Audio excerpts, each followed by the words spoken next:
ಆರುಹ್ಯ ಕವಿತಾ ಶಾಖಾಂ ವಂದೇ ವಾಲ್ಮೀಕಿ ಕೋಕಿಲಂ ಯಪ್ಪಿಬನ್ ಸತತಂ ರಾಮಚರಿತಾಮೃತಸಾಗರಂ ಅತೃಪ್ತಸ್ಥಂ ಮುನಿಂ ವಂದೇ ಪ್ರಾಚೇತಸಮಕಲ್ಮಷಂ. ಹನುಮಂತನ ಒಂದು ಶ್ಲೋಕ ಹೇಳ್ತೀನಿ ಅಷ್ಟೆ. ಯತ್ರ ಯತ್ರ ರಘುನಾಥ ಕೀರ್ತನಂ ತತ್ರ ತತ್ರ ಕೃತಮಸ್ತಕಾಂಜಲಿಂ ಬಾಷ್ಪವಾರಿ ಪರಿಪೂರ್ಣಲೋಚನಂ ಮಾರುತಿಂ ನಮತ ರಾಕ್ಷಸಾಂತಕಂ.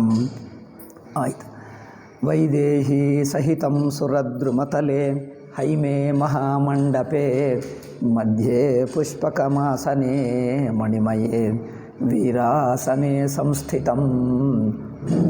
ಅಗ್ರೆ ವಾಚಯತಿ ಪ್ರಭಂಜನಸುತೆ ತತ್ವಂ ಮುನಿಭ್ಯಃ ಪರಂ ವ್ಯಾಖ್ಯಾಂತಂ ಭರತಾದಿಭಿಃ ಪರಿವೃತಂ ರಾಮಂ ಭಜೆ ಶ್ಯಾಮಲಂ.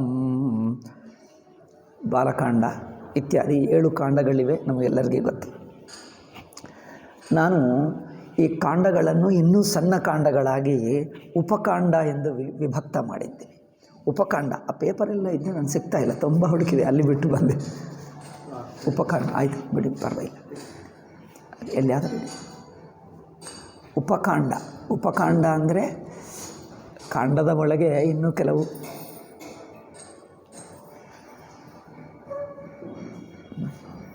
ಕಾಂಡದ ಒಳಗೆ ಸಣ್ಣ ಭಾಗಗಳು ಎಂದರ್ಥ. ಮೊದಲು ರಾಮಾಯಣದ ಪರಿಚಯ ಕಾಂಡ, ಉಪಕ್ರಮ ಕಾಂಡ ಹೇಳ್ತೀವಿ. ಉಪಕ್ರಮ ಅಂದರೆ ಪ್ರಾರಂಭ ಎಂದರ್ಥ. ಉಪಕ್ರಮ ಕಾಂಡದಲ್ಲಿ ಏನಿದೆ? ಉಪಕ್ರಮ ಕಾಂಡದ ನಂತರ ರಾಮನ ಜನ್ಮಕಾಂಡ, ಎರಡನೆಯದು ರಾಮ ಜನ್ಮ. ಜನ್ಮ ಅಂದರೆ ದಶರಥ ಯಜ್ಞ ಮಾಡುವುದು, ಹುಟ್ಟುವುದು, ಬಾಲ್ಯ, ಅಷ್ಟುವರೆಗೂ. ವಿಶ್ವಾಮಿತ್ರ ಬರುತ್ತಾನೆ ಕರ್ಕೊಂಡು ಹೋಗುವುದಕ್ಕೆ, ಅದು ವಿಶ್ವಾಮಿತ್ರ ಕಾಂಡ. ವಿಶ್ವಾಮಿತ್ರ ಕಾಂಡ ಅಲ್ಲ,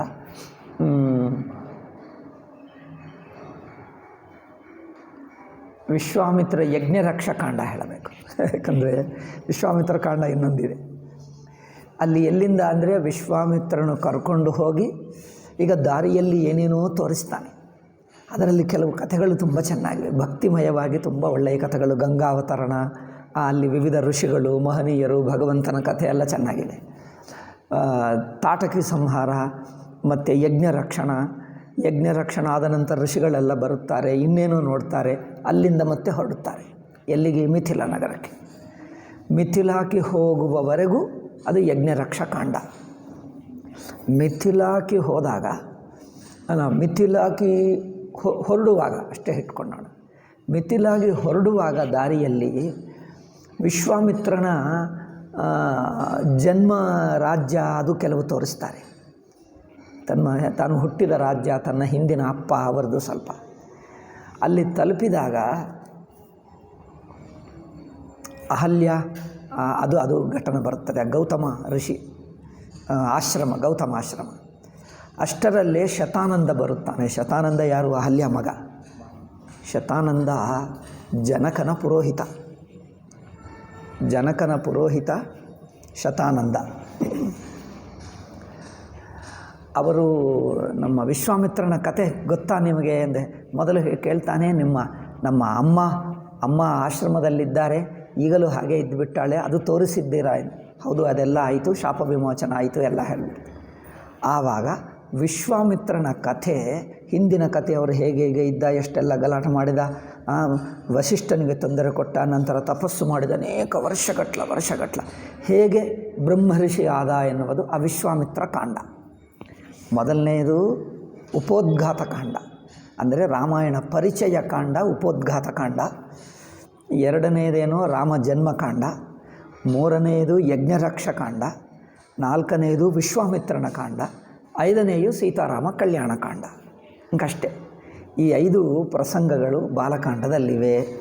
ಅದರಲ್ಲಿ ಕಲಿಯತಕ್ಕಂಥ ಕೆಲವು ಧರ್ಮ ಇದೆ, ಕೆಲವು ಸದ್ಗುಣಗಳು ಇವೆ, ಆಧ್ಯಾತ್ಮಿಕ ಗುಣಗಳು, ಸ್ವಲ್ಪ ಮಧ್ಯ ದೇವತಾ ಭಕ್ತಿ ಅದು ಆಗುತ್ತದೆ ಅಲ್ಲವೇ. 3 ಈ ಪುರಾಣದಿಂದ, ಇದು ಒಂದು ತರಹ ಪುರಾಣವೇ.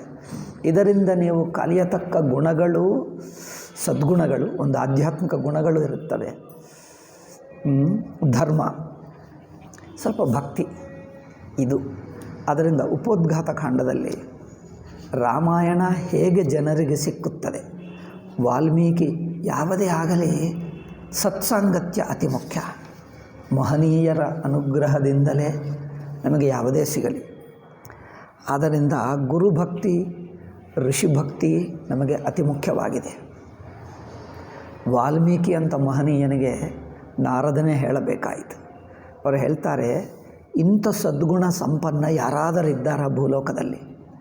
ವಾಲ್ಮೀಕಿಗೆ ರಾಮಚಂದ್ರ ಗೊತ್ತು, ಜನಕ ಗೊತ್ತು ಅಲ್ಲವೇ? ಇದು ಯಾವಾಗ ನಡೆಯುತ್ತಾ ಇದೆ? ಸೀತ ತನ್ನ ಆಶ್ರಮದಲ್ಲಿದ್ದಾಳೆ, ಆ ಸಂದರ್ಭದಲ್ಲಿ ಇದು. ಈ ಉಪೋದ್ಘಾತ ನಡೆಯುವುದು ಸೀತ ತನ್ನ ಆಶ್ರಮದಲ್ಲೇ ಇದ್ದಾಳೆ, ಲವಕುಶರು ಅಲ್ಲೇ ಇದ್ದಾರೆ, ಸಣ್ಣ ಮಕ್ಕಳು ಹುಟ್ಟಿದ್ದಾರೆ, ಅಲ್ಲಿ ಆಟ ಆಡ್ತಾ ಇದ್ದಾರೆ. ಆ ಸಮಯದಲ್ಲಿ ಇಂಥ ಸದ್ಗುಣ ಸಂಪನ್ನನು ಯಾರಾದರೂ ಇದ್ದಾರಾ? ಕೋನ್ವಸ್ಮಿನ್ ತಪಸ್ವಾಧ್ಯಾಯ ನಿರತಂ, ಮೊದಲನೇ ಶ್ಲೋಕ ಎಲ್ಲರಿಗೂ ಗೊತ್ತು. ಆ ನಾರದ ತಿರುಗುತ್ತಾ ಇರುತ್ತಾನೆ. ನಾರದ ಬಂದಾಗ ವಾಲ್ಮೀಕಿ ಪ್ರಶ್ನೆ ಕೇಳ್ತಾನೆ, ಕೋನ್ವಸ್ಮಿನ್ ಸಾಂಪ್ರತಂ ಲೋಕೆ ಗುಣವಾನ್ ಕಶ್ಚ ವೀರ್ಯವಾನ್. ಎಷ್ಟು ಸದ್ಗುಣಗಳು, ಇಂಥ ಸಕಲ ಸದ್ಗುಣೋಪೇತನಾದ ಮಹನೀಯನು ಈ ಕಾಲದಲ್ಲಿ ಭೂಮಿ ಮೇಲೆ ಯಾರಾದರಿದ್ದಾರ? ಪರಮಾತ್ಮ ನೇರಾಗಿ ಪರಮಾತ್ಮ ಅವತರಣ ಆಯಿತಾ ಎಂದು ಕೇಳುವುದು ಒಂದು ಪ್ರಶ್ನೆ, ಅಥವಾ ಪರಮಾತ್ಮನ ಗುಣಗಳಿಂದ ಹೇಳುವುದು ಇನ್ನೊಂದು ಬಗೆ. ಎರಡು ಬಗೆ ಇರುತ್ತದೆ. ಒಂದು ನೇರಾಗಿ ಹೆಸರಿಡುವುದು, ಅಥವಾ ಇನ್ನೊಂದು ಗುಣಗಳಿಡುವುದು. ಶಂಕರ ಭಾಷ್ಯದಲ್ಲಿ ಒಬ್ಬರು ಹೇಳ್ತಾರೆ, ಒಬ್ಬ ಸ್ವಾಮೀಜಿ, ಶಂಕರ ಭಾಷ್ಯದಲ್ಲಿ ಅವತಾರವೇ ಇಲ್ಲ, ರಾಮಾಯಣದಲ್ಲಿಯೂ ಅವತಾರವೇ ಇಲ್ಲ, ಹೀಗೆ ಹೇಳ್ತಾರೆ ಅಲ್ಲವೇ? ಅವತಾರವೇ ಇಲ್ಲ, ಅವತಾರ ಮಾತೇ ಇಲ್ಲ. ಇದೆಲ್ಲ Christian missionary way of talking.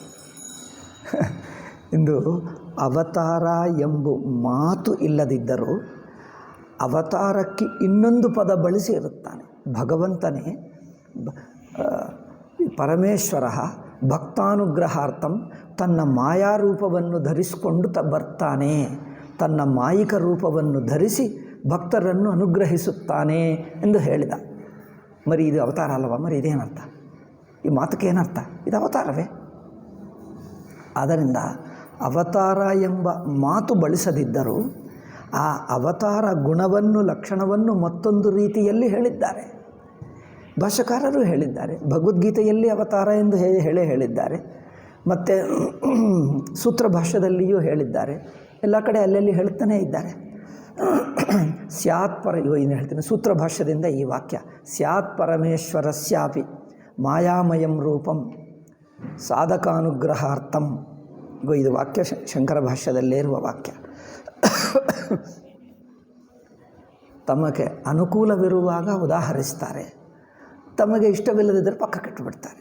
Swamiji ಶಂಕರರ ವೃತ್ತಾಂತ ಸಾರ ಸರ್ವಸ್ವ ಸಚ್ಚಿದಾನಂದೇಂದ್ರ ಸ್ವಾಮಿಗಳು ಶಂಕರರ ಅನೇಕ ಶಂಕರ ವಿಜಯಗಳ ಸಾರ, ಆ ಪುಸ್ತಕದ ಹೆಸರು ಏನೋ ಇಷ್ಟು ದೊಡ್ಡದು ಹಾಕಿದ್ದರು, ಏನು ಶಂಕರ ಭಗವತ್ಪಾದ ವೃತ್ತಾಂತ ಸಾರ ಸರ್ವಸ್ವ ಅಂದರೆ ಅರ್ಥವೇನು? ಅರ್ಥ ಏನೂ ಇಲ್ಲ. ಶಂಕರ ವಿಜಯಗಳ ಸಾರ, ಎಲ್ಲ ಶಂಕರ ವಿಜಯಗಳ ಸಾರ ಸಂಗ್ರಹ. ಅದೇನು? ವಿಮರ್ಶನಾತ್ಮಕ ಸಾರ ಸಂಗ್ರಹ. It is a critical summary of, ನಾನು ಇಂಗ್ಲೀಷ್ ಅನುವಾದ ಮಾಡಿದ್ದಾಗ ನಾನು ಇದೇ ಸಜೆಷನ್ ಮಾಡಿದ್ದೀನಿ, a critical summary of all Shankara Vijayas. ಹೀಗೆ ಹೆಸರಿಡಿ ಪೀಪಲ್ಗೆ ತಕ್ಷಣವೇ ಈ ಪುಸ್ತಕ ಅಂದರೆ ಏನು ಎಂದು ಹೊಳೆಯುತ್ತದೆ. ಅಂದರೆ ಅವ್ರಿಗೆ ಇಷ್ಟವಾಗಲಿಲ್ಲ. ನಾನು ಸಜೆಷನ್ ಕೊಟ್ಟಿದ್ದ ಹೆಸರು ಪಕ್ಕಕ್ಕಿಟ್ಟು ಅದೇ ಹೆಸರನ್ನು ಇಂಗ್ಲೀಷ್ನಲ್ಲಿ ಹಾಕಿಬಿಟ್ರೆ ಅದೇ ಶಂಕರ ಭಗವತ್ಪಾದ ವೃತ್ತಾಂತ ಸಾರ ಸರ್ವಸ್ವ. ಪುಸ್ತಕ ಹೆಸರೇ ಒಂದು ಶ್ಲೋಕ ಹೇಳಿದ ಹಾಗಿದೆ ಅಲ್ಲವೇ? ಇಷ್ಟು ಉದ್ದ ಹೆಸರು ಇಟ್ಕೊಳ್ತಾರ. A critical summary of all Shankara Vijayas ಅಷ್ಟೇ. ಅಂದರೆ ಶಂಕರರ ಜೀವನ ಕುರಿತು ಅನೇಕ ಕಥೆಗಳಿವೆ, ಜೀವನ ಬಯೋಗ್ರಫಿಗಳಿವೆ ಸಂಸ್ಕೃತದಲ್ಲಿ. ಅವುಗಳೆಲ್ಲ ಕ್ರಿಟಿಕಲ್ ಅಂದರೆ ಏನು? ಒಂದೇ ಘಟನಾ ವಿವಿಧ ಶಂಕರ ವಿಜಯಗಳಲ್ಲಿ ಹೇಗಿದೆ, ಇದ್ದರೆ ಅದು ಹೇಗೆ ಹೊಂದಾಣಿಕೆ ಮಾಡೋಕ್ಕಾಗ್ತದೆ, ಆಗುತ್ತದಾ ಆಗಲ್ಲವಾ ಏನು? ಕ್ರಿಟಿಕಲ್ ವಿಮರ್ಶನಾತ್ಮಕವಾದ ಸಾರ ಸಂಗ್ರಹ, ಅದು ಅರ್ಥ. ಅಲ್ಲಿ ಸ್ವಾಮೀಜಿ ಶಂಕರರು ಅವತಾರ ಪುರುಷರೇ ಒಂದು ಹೆಡ್ಡಿಂಗ್ ಇಟ್ಟು ಅದರ ಮೇಲೆ ಚರ್ಚೆ ಮಾಡ್ತಾರೆ. ಸ್ವಾಮೀಜಿ ಅದೇ ಹೇಳ್ತಾರೆ. ಏಕೆ? ಪರಿಶೋಧನಾತ್ಮಕ ಗ್ರಂಥಗಳಲ್ಲಿ ಹೀಗೆ ಮಾತಾಡ್ತಾರೆ. ಅವತಾರ ಎಂಬ ಪದವೇ ಇಲ್ಲ ಪ್ರಸ್ಥಾನತ್ರಯದಲ್ಲಿ. ಸ್ವಾಮೀಜಿ ಹೇಳ್ತಾರೆ ಅವತಾರ ಎಂಬ ಮಾತು ಪ್ರಸ್ಥಾನತ್ರಯ ಭಾಷ್ಯದಲ್ಲಿ ಎಲ್ಲಿ ಭಗವದ್ಗೀತೆಯಲ್ಲೂ ಅವತಾರ ಮಾತಿಲ್ಲ. ಸಂಭವಾಮಿ ಯುಗೆ ಯುಗೆ ಎಂದು ಹೇಳಿದ್ರು, ಮರದ ಅವತಾರವೇ. ಅವತಾರ ಮಾತಿಲ್ಲ, ಬಟ್ ಅವತಾರನೇ ಹೇಳಿದ್ದಾರೆ. ಮಾತಿಲ್ಲದಿದ್ದರೂ ಅವತಾರ ಹೇಳಿದ್ದಾರಲ್ಲ. ಯದಾ ಯದಾ ಹಿ ಧರ್ಮಸ್ಯ ಸಂಭವಾಮಿ ಯುಗೆ ಯುಗೆ ಅಂದರೆ ಅರ್ಥವೇನು? ಸಂಭವಾಮಿ ಅಂದರೆ ಅವತಾರನೇ ಅಲ್ಲವೇ? ಮರದೇ ಅವತಾರ ಎಂಬ ಮಾತು ಇಲ್ಲ. ಸ್ವಾಮೀಜಿ ಹೇಳ್ತಾರೆ, ಪ್ರಸ್ಥಾನತ್ರಯ ಭಾಷ್ಯದಲ್ಲಿ ಅವತಾರ ಎಂಬ ಮಾತಿಲ್ಲ, ಆದರೂ ಭಾಷ್ಯಕಾರರು ಹೀಗೆ ಹೇಳಿದ್ದಾರೆ ಎಂದು ಗೀತಾಭಾಷ್ಯದಲ್ಲಿ 2 ಕಡೆ ಬರುತ್ತದೆ ಅವತಾರ. ಉಪೋದ್ಘಾತದಲ್ಲಿ ಹೇಳ್ತಾರೆ, ಮತ್ತು 4ನೇ ಅಧ್ಯಾಯದಲ್ಲಿ ಹೇಳ್ತಾರೆ, ಮತ್ತು ಸೂತ್ರ ಭಾಷ್ಯದಲ್ಲಿ ಹೇಳ್ತಾರೆ. 3 ಜಾಗದಲ್ಲಿ ಭಾಷ್ಯಕಾರರು ಅವತಾರವೆಂಬುದನ್ನು ವರ್ಣಿಸ್ತಾರೆ, ಮಾತು ಹೇಳಲ್ಲ ಅವತಾರ ಎಂಬ. ಅದಕ್ಕೆ ಬೇರೆ ಹೇಳ್ತಾರೆ, ಭಗವಂತನೇ ಲೋಕಾನುಗ್ರಹಕ್ಕಾಗಿ ತನ್ನ ಮಾಯಾರೂಪವನ್ನು ಧರಿಸಿ ಅನುಗ್ರಹ ಮಾಡ್ತಾನೆ. ಇಷ್ಟೆಲ್ಲ ಹೇಳ್ತಾರೆ ಹೊರತು ಅವತಾರ ಪದ ಬಳಸಲಿ. ಪರವಾಗಿಲ್ಲ, ಅವತಾರ ಪದ ಬಳಸದಿದ್ದರೆ ಏನು ತಪ್ಪೇನು? ಹಾಗೆ ಇದು ನೋಡಿಕೊಂಡು ಜನರು ಅವತಾರವೇ ಇಲ್ಲ. ಇದೆಲ್ಲ ನಮ್ಮ ಜನರು ಇಂಗ್ಲೀಷ್ ಮೀಡಿಯಂ ಓದಿಬಿಟ್ಟು ಕ್ರಿಶ್ಚಿಯನ್ ಮಿಷನರಿಗಳ ಶೈಲಿಯನ್ನು ಕಲಿತುಕೊಂಡು ಬಿಟ್ಟರು. ವಿವೇಕಾನಂದ ಸ್ವಾಮೀಜಿ ಹೇಳುತ್ತಾರೆ, ಅವರು ಹೇಳಿರುವ ಮಾತು ಯಥಾವತ್ತು ಹೇಳ್ತೀನಿ. These are the days people speak not to reveal but to hide ಅಂತ ಹೇಳ್ತಾರೆ. ಎಷ್ಟೋ ವಿಷಯಗಳನ್ನು ಮುಚ್ಚುವುದಕ್ಕೆ ಮಾತಾಡ್ತಾರೆ, ನಿಮಗೆ ತಿಳಿಸುವುದಕ್ಕೆ ಮಾತಾಡಲ್ಲ. ಮಾತಾಡುವ ಉದ್ದೇಶವೇನು? ವಿಷಯ ತಿಳಿಸಬೇಕಾ? ಹೇಳತಕ್ಕದ್ದು ಪಕ್ಕಕ್ಕಿಟ್ಟು ಒಂದು ಪುಸ್ತಕ ಕೊಟ್ಟು ನಿಮ್ಮ ಅಭಿಪ್ರಾಯವೇನು ಅಂದರೆ, ಅವರು ಇಂಗ್ಲೀಷ್ ಚೆನ್ನಾಗಿದೆ, ಅವರು ಬಹಳ ಪ್ರಸಿದ್ಧವಾಗಿದ್ದಾರೆ, ಅವ್ರ ಪುಸ್ತಕ ದಪ್ಪದಾಗಿದೆ, ಪ್ರಿಂಟ್ ಚೆನ್ನಾಗಿದೆ, ಏನು ಹೇಳಪ್ಪ ಅಂದರೆ ಇದಾ ಮಾತಾಡೋದು? ನೇರಾಗಿ ನಮ್ಮ ಶಾಸ್ತ್ರಕಾರರು ಯಾವುದು ಇಂಥದ್ದು ಮುಚ್ಚಲ್ಲ, ಮರೆ ಮಾಡಲ್ಲ. ಯಾವುದು ಹೇಳಬೇಕೋ ನೇರಾಗಿ ಹೇಳ್ತಾರೆ. ನಮ್ಮ ಆಲ್ ಶಾಸ್ತ್ರಗಳು ಎಲ್ಲ ಪ್ರಾಚೀನ ಸಾಂಪ್ರದಾಯಿಕ ಶಾಸ್ತ್ರಗಳೆಲ್ಲ ಹಾಗೆ ನೇರಾಗೆ ಹೇಳ್ತವೆ. ಇದೆಲ್ಲ ಈ ಡಿಪ್ಲೊಮೆಟಿಕ್ ಭಾಷಾ ಕ್ರಿಸ್ತು ಮಿಷನರಿಗಳು ಜನರನ್ನು ಮೋಸ ಮಾಡಬೇಕಂದ್ರೆ ಆ ಮತ ಹುಟ್ಟಿದ್ದೇ ಮೋಸದಿಂದ, ಅದು ಬದುಕಿದ್ದೇ ಮೋಸದಿಂದ. ಬೈಬಲೆಲ್ಲ ಡಿಪ್ಲೊಮೆಟಿಕ್ ಭಾಷೆನೇ, ಬೈಬಲೆಲ್ಲ ಮೋಸಕರವಾದ ಭಾಷೆ ಅಲ್ಲವೇ? ಆದ್ದರಿಂದ ಅವರು ಇಂಗ್ಲೀಷೇ ಡಿಪ್ಲೊಮೆಟಿಕ್ ಭಾಷೆ. ನಾನು ಹೇಳಿದ್ದಿನ ಹಿಂದೆ ಒಂದು ಸಲ ಎಲ್ಲೋ ಯಾರೋ ಹೇಳುತ್ತಿದ್ದರು, ಹೇಳ್ತೀನಿ ಮತ್ತೊಂದು ಸಲ. ಇಂಗ್ಲೀಷ್ ಈಸ್ ಎ ಡಿಪ್ಲೊಮೆಟಿಕ್ ಭಾಷಾ, ತಮಿಳ್ ಈಸ್ ಎ ಡಿಬೇಟಿಂಗ್ ಭಾಷಾ. ಡಿಬೇಟಿಂಗ್ అంటే ಗೊಡ ಶಬ್ದ ಮಾಡಬೇಕಂದ್ರೆ ಡಬ ಡಬ ಡಬ ಡಬ ಮಾಡ್ತದಂತೆ. ಡಿಬೇಟಿಂಗ್ ಭಾಷಾ ತಮಿಳ್. ಹೇಳ್ತಾರೆ, ಯಾರೋ ಹೇಳಿದ್ದು ನಾನೇನು ಹೇಳ್ತಾ ಇಲ್ಲ, ಯಾರೋ ಹೇಳಿದ್ದರು ನಾನು ಸುಮ್ಮನೆ ಹೇಳ್ತಾ ಇದ್ದೆ. ತೆಲುಗು ಈಸ್ ಎ ಮ್ಯೂಸಿಕಲ್ ಭಾಷಾ ಹೇಳ್ತಾರೆ. ಉರ್ದು ಏನು ಸೆನ್ಶುವಸ್ ಭಾಷಾ, ಅಂದ್ರೇನು ಶೃಂಗಾರಪರವಾದ ಉರ್ದು ಭಾಷಾ. ಅದರಲ್ಲಿ ಅರಬಿಕ್ ಪದಗಳೆಲ್ಲ ಶೃಂಗಾರಪರವಾದ ಭಾಷೆ ಹೇಳ್ತಾರೆ ಕನ್ನಡದಲ್ಲಿ. ಸಂಸ್ಕೃತವೇನೋ ಮಾಂತ್ರಿಕ ಭಾಷಾ, ಅಂದರೆ ಮಂತ್ರ, ಪ್ರತಿ ಪದದಲ್ಲಿ ಒಂದು ಮಂತ್ರಶಕ್ತಿ ಇರುತ್ತೆ. ಇದು ಯಾರೋ ಹೇಳಿದ್ದರು. ಈಗ ಇಷ್ಟೆಲ್ಲ 5-6 ವಿಷಯಗಳು ಹೇಳಿದ್ದೀನಿ ನೋಡಿ. ಸಂಸ್ಕೃತವು ಮಂತ್ರರೂಪವಾಗಿರುವ ಭಾಷೆ. ತಮಿಳವೆನ್ನೋ ವಾದ ಮಾಡುವುದಕ್ಕೆ ಉಪಯೋಗವಾಗುವ ಭಾಷೆ. ತೆಲುಗು ಸಂಗೀತಮಯವಾದ ಭಾಷೆ, ಅಂದರೆ ಸಂಗೀತಕ್ಕೆ ಹಾಡುಗೆ ಉಪಯೋಗವಾಗುವಂಥದ್ದು. ದಕ್ಷಿಣ ಭಾರತ ಭಾಷೆಗಳೆಲ್ಲ ಹಾಗೇ ಇವೆ, ಆದರೂ ತೆಲುಗಿಂದ ಆಗಿಬಿಟ್ರೆ. ಯಾಕಂದರೆ ಅಜಂತ ಶಬ್ದಗಳು ದಕ್ಷಿಣ ಭಾರತದ ಕನ್ನಡದಲ್ಲಿಯೂ ಹಾಗೆ ಇದೆ. ಅಜಂತ ಶಬ್ದ ಇದ್ದರೆ ಹಾಡುವಕ್ಕೆ ಅನುಕೂಲ ಆಗುತ್ತದೆ. ಈ ಅಕಾರ ಅಂತ ಇಕಾರ ಅಂತ ಇದ್ದರೆ ದೀರ್ಘ ಮಾಡಲಾಗುತ್ತದೆ. ಹಿಂದಿಯಲ್ಲಿ ರಾಮ್ ಎಂದು ಹೇಳಿದರೆ ರಾಮ್ ಎಂದು ಏನು ರಾಗ ಮಾಡೋಕ್ಕೆ ಆಗಲ್ಲ. ರಾಮ ಹೇಳಿದರೆ ನೀವು ಎಷ್ಟಾದರೂ ದೀರ್ಘ ಮಾಡಬಹುದು ರಾಗ ಅಲ್ಲವೇ? ಇಲ್ಲದಿದ್ದರೆ ಹಿಂದಿಗೆ ಏನು ಮಾಡೋಕ್ಕಾಗ್ತದೆ? ರಾಮ್ ಎಂದು ಅಷ್ಟೇ ಹೇಳಬೇಕು, ಅದು ಹೇಳೋದೇ ಆಗಲ್ಲ. ದೂರದಿಂದ ಕರೆಯಬೇಕಂದರೆ ರಾಮ್ ಅಂದರೆ ಹೇಗೆ ಕರೆಯುತ್ತಾರೆ ನೋಡು. ರಾಮ ಅಂದರೆ ದೂರದಿಂದ ಕರೆಯಬೇಕಾದರೆ ಸಂಸ್ಕೃತದಲ್ಲಿ ಪಾಣಿನಿ ಹೇಳ್ತಾನೆ, ಆ ಅಚ್ಚನ್ನು ಅಕಾರವನ್ನು ದೀರ್ಘ ಮಾಡಬೇಕು. ರಾಮ ಅಂದರೆ ಕರೆಯುವುದಾಗುತ್ತದೆ ದೀರ್ಘ ಮಾಡಿದ್ದರೆ. ಹಿಂದಿಯಲ್ಲಿ ರಾಮನ್ನು ದೀರ್ಘ ಮಾಡೋಕ್ಕೆ ಆಗಲ್ಲ. ಹೇಗೆ ಕರೆಯುವುದು ದೂರದಿಂದ? ಅದಕ್ಕೋಸ್ಕರ ಅವರೇನು ಹೆಸರುಗಳು ಬದಲಾಯಿಸಿಕೊಂಡರು. ಕೃಷ್ಣ ಹೆಸರಿಗೆ ದೂರದಿಂದ ಕರೆಯೋಕ್ಕೆ ಆಗಲ್ಲ, ಅವರು ಕನ್ನಯ್ಯ ಎಂದು ಬೇರೆ ಬದಲಾಯಿಸಿಕೊಂಡರು. ಇದ್ದರೆ ಕರೆಯಲಾಗುತ್ತದೆ ಹಾಗೆ. ಅದರಿಂದ ಹಲ್ಲು ಅಂದರೆ ಏನು, ವ್ಯಂಜನ ಅಂತವಾಗಿದ್ದರೆ ಕರೆಯೋಕ್ಕಾಗಲ್ಲ, ರಾಗ ತೆಗಿಯೋಕ್ಕಾಗಲ್ಲ. ಅದರಿಂದ ದಕ್ಷಿಣ ಭಾಷೆಗಳು ಏನದು ಅಜಂತ ಅಂದರೆ ಸ್ವರಾಂತ, ಸ್ವರಗಳು ಕೊನೆಗೆ ಬರುತ್ತವೆ, ಅದರಿಂದ ಹೇಳುವುದು ಸುಲಭ. ಅದರಲ್ಲಿ ತೆಲುಗಿನಲ್ಲಿ ತ್ಯಾಗರಾಜ ಇದೆ, ಅದರಿಂದ ಅದು ಹೇಳಿಬಿಟ್ರು ಅದು ಸಂಗೀತಮಯ ಭಾಷಾ ಎಂದು. ದಕ್ಷಿಣ ಭಾಷೆಗಳು ಎಲ್ಲವೂ ಹಾಗೇ ಇವೆ. ಆಯಿತು. ಉರ್ದು ಎಲ್ಲ ಶೃಂಗಾರ ಪದಗಳೇ ಹಾಗೇ ಇರುತ್ತವೆ. ಇಂಗ್ಲೀಷ್ ಮಾತ್ರ ಏನದು ಡಿಪ್ಲೊಮ್ಯಾಟಿಕ್ ಭಾಷಾ. ಅಂದರೆ ಏನು, ಪ್ಯಾಸಿವ್ ವಾಯ್ಸ್ ಬಳಸ್ತಾರೆ. ಇದೇನೋ ವಸ್ತು ಇಲ್ಲಿ ಕಂಡು ಬರುತ್ತಾ ಇಲ್ಲ, ಕಳ್ಳತನ ಆಯಿತು ಎಂದು ಯಾರೋ ಕದ್ದರು ಎಂದು ನಾವು ಹೇಳ್ತೀವಿ, ಅವರು ಹೇಳಲ್ಲ, ಕಳ್ಳತನವು ಆಯಿತು ಎಂದು ಮಾತಾಡ್ತಾರೆ. ಅಂದರೆ ಯಾರು ಮಾಡಿದ್ದಾರೆ ಏನೂ ತಪ್ಪಿಸ್ಕೊಳ್ಳೋಕ್ಕಾಗಲ್ಲ ಅಲ್ಲವೇ. ಇಂಗ್ಲೀಷ್ನಲ್ಲಿ ಎಲ್ಲ ಹೇಳಬಹುದು, ಯಾವುದಕ್ಕೆ ಸಿಗಲ್ಲ, ತಪ್ಪಿಸ್ಕೊಳ್ಳುವುದಕ್ಕೆ ಒಳ್ಳೆಯ ಭಾಷೆ ಇಂಗ್ಲೀಷ್ ನೋಡಿಕೊಂಡು ನಮ್ಮ ಜನರು ಇತ್ತೀಚೆಗೆ ಹಾಗೆ ಮಾಡೋದು ಶುರು ಮಾಡಿಬಿಟ್ರು. ಕನ್ನಡ ಭಾಷಾ, ಇಂಡಿಯನ್ ಭಾಷೆಗಳು ಹಾಗೆ ಆಗಿಬಿಟ್ಟಿವೆ. ಈಗ ನಾವು ಅದೇ ಶೈಲಿಯಲ್ಲಿ ಮಾತಾಡ್ತಾ ಇದ್ವಿ. ನಾವು ನೇರಾಗೆ ಹೇಳ್ತೀವಿ, ಇದು ಮಾಡಲ್ಪಟ್ಟಿತು ಎಂದು ಯಾರು ಎಂದು ಹಿಡಿಯೋಕ್ಕಾಗಲ್ಲ ಅಲ್ಲವೇ. ಅವನು ಯಾರೋ ಅವರನ್ನು ಕೊಲೆ ಮಾಡಿದ್ದಾರೆ, ಅವರನ್ನು ಸಾಯಿಸಿದ್ದಾರೆ ಅಂದರೆ ಯಾರು ಎಂದು ಪ್ರಶ್ನೆ ಮಾಡೋಕ್ಕಾಗ್ತದೆ. ಅದಕ್ಕೇನು ಹೇಳ್ತಾರೆ, ಕೊಲೆ ಮಾಡಲ್ಪಟ್ಟ, ಪ್ರಾಣ ಬಿಟ್ಟ, ಇಷ್ಟೇ ಹೇಳಿದ್ದಾರೆ, ಪ್ರಾಣ ಹೋಯಿತು ಅಂದರೆ ಯಾರು ಏನು ತಪ್ಪಿಸ್ಕೊಳ್ಳಬಹುದು. ಆದ್ದರಿಂದ ಇಂಗ್ಲೀಷ್ ಭಾಷಾ ಡಿಪ್ಲೊಮ್ಯಾಟಿಕ್, ಎಲ್ಲ ತಪ್ಪಿಸ್ಕೊಳ್ಳುವುದು, ಯಾರಿಗೆ ಏನೂ ಅರ್ಥವಾಗಲ್ಲ, ಹಾಗೆ ಮಾಡ್ತಾರೆ ಅಲ್ಲವೇ. ಆದ್ದರಿಂದ ಅದೇ ಭಾಷೆ ನೋಡಿಕೊಂಡು ನಾವು ಇದೇ ಶೈಲಿ ಬಂದುಬಿಟ್ಟಿತ್ತು ನಮ್ಮ ಜನರಿಗೂ. ಹಾಗೆ ಅವತಾರ ಎಂಬ ಶಬ್ದವೇ ಇಲ್ಲ. ಇದು ಓದಿದ್ದರಿಗೆ ಅಯ್ಯೋ ಶಂಕರಾಚಾರ್ಯ ಅವತಾರ ಒಪ್ಪಲಿಲ್ಲವಾ ಹೀಗೆ ಅನಿಸುತ್ತದೆ. ಮತ್ತೇನು ಹೇಳ್ತಾರೆ ಕೊನೆಗೆ ಸ್ವಾಮೀಜಿ ಸ್ವಲ್ಪ ಅದೇ ಶೈಲಿ, ಏಕೆಂದರೆ ಆಧುನಿಕರ ಪರಿಶೋಧನಾ ಬುದ್ಧಿ ಇಂಡಾಲಜಿಸ್ಟ್ ಶೈಲಿ ಇಟ್ಕೊಂಡು ಬರೆದರು. ನೀವು ಅದು ಓದಿ, ಪುಸ್ತಕ ಜೋಪಾನವಾಗಿ ಓದಿ. ಮೊದಲೇ ಹೇಳಲ್ಲ ನಾನು, ನೀವು ಸ್ವಾಮೀಜಿ ಕುರಿತು ವಿರೋಧ ಹೇಳ್ತಾ ಇದ್ದೀರಿ ಅಂತ ತಪ್ಪು ತಿಳ್ಕೊಳ್ಳಬೇಡಿ. ಸ್ವಾಮೀಜಿಯನ್ನು ಕ್ಷಮೆ ಕೇಳಿಕೊಂಡು ನಾನು ಹೇಳ್ತೀನಿ, ಅದೆಲ್ಲ ಆಧುನಿಕ ಇಂಗ್ಲೀಷ್ ಮೀಡಿಯಂ ಓದಿದವರು ರಿಸರ್ಚ್ ಫೆಲ್ಲೋಕ್ಕೆ ಗೊತ್ತಾಗ್ತದೆ. ಏನು ಹೇಳ್ತಾರೋ ಅರ್ಥವೇ ಆಗಲ್ಲ. ಆ ತಾತ್ಪರ್ಯ ನಾನು ಕೇಳ್ತೀನಿ ಜನರನ್ನು, ಯಾರಾದರೂ ಓದಿ ನನಗೆ ಅರ್ಥವಾಯಿತು ಎಂದು ಹೇಳಿದ್ದರೆ ಅವರನ್ನು ಕರ್ಕೊಂಡು ಬಾ, ನಾನು ಪ್ರಶ್ನೆ ಕೇಳ್ತೀನಿ, ಅವ್ರಿಗೆ ಏನು ಅರ್ಥವಾಗ್ತದೋ ಗೊತ್ತಾಗ್ತದೋ ನೋಡ್ತೀನಿ. ತುಂಬ ಕನ್ಫ್ಯೂಸಿಂಗ್. ಏಕೆಂದರೆ ಮೊದಲು ರಿಸರ್ಚ್ ಅಂದರೆ ಹಾಗೆ ಇರುತ್ತದೆ, ಆಧುನಿಕ ರಿಸರ್ಚ್ ಹೀಗೆ ಇರುತ್ತದೆ. ಅದಕ್ಕೆ ಆಧುನಿಕ ಇಂಗ್ಲೀಷ್ ಶೈಲಿಯನ್ನು ಅನುಕರಿಸಿದ್ದರೆ ಹೀಗೆ ಇರುತ್ತದೆ. ಅವರು ಏನು ಹೇಳ್ತಾರೋ ಅರ್ಥವಾಗ. ಎಷ್ಟೋ ಕಡೆ ನಾವು ತಪ್ಪೇ ಅರ್ಥ ಮಾಡ್ಕೊಳ್ತೀವಿ. ಈಗ ಎಲ್ಲವೂ ತಪ್ಪಿಸುವುದು ಯಾವುದು ಕ್ಲಿಯರ್ ಕಟ್ ಇಲ್ಲ.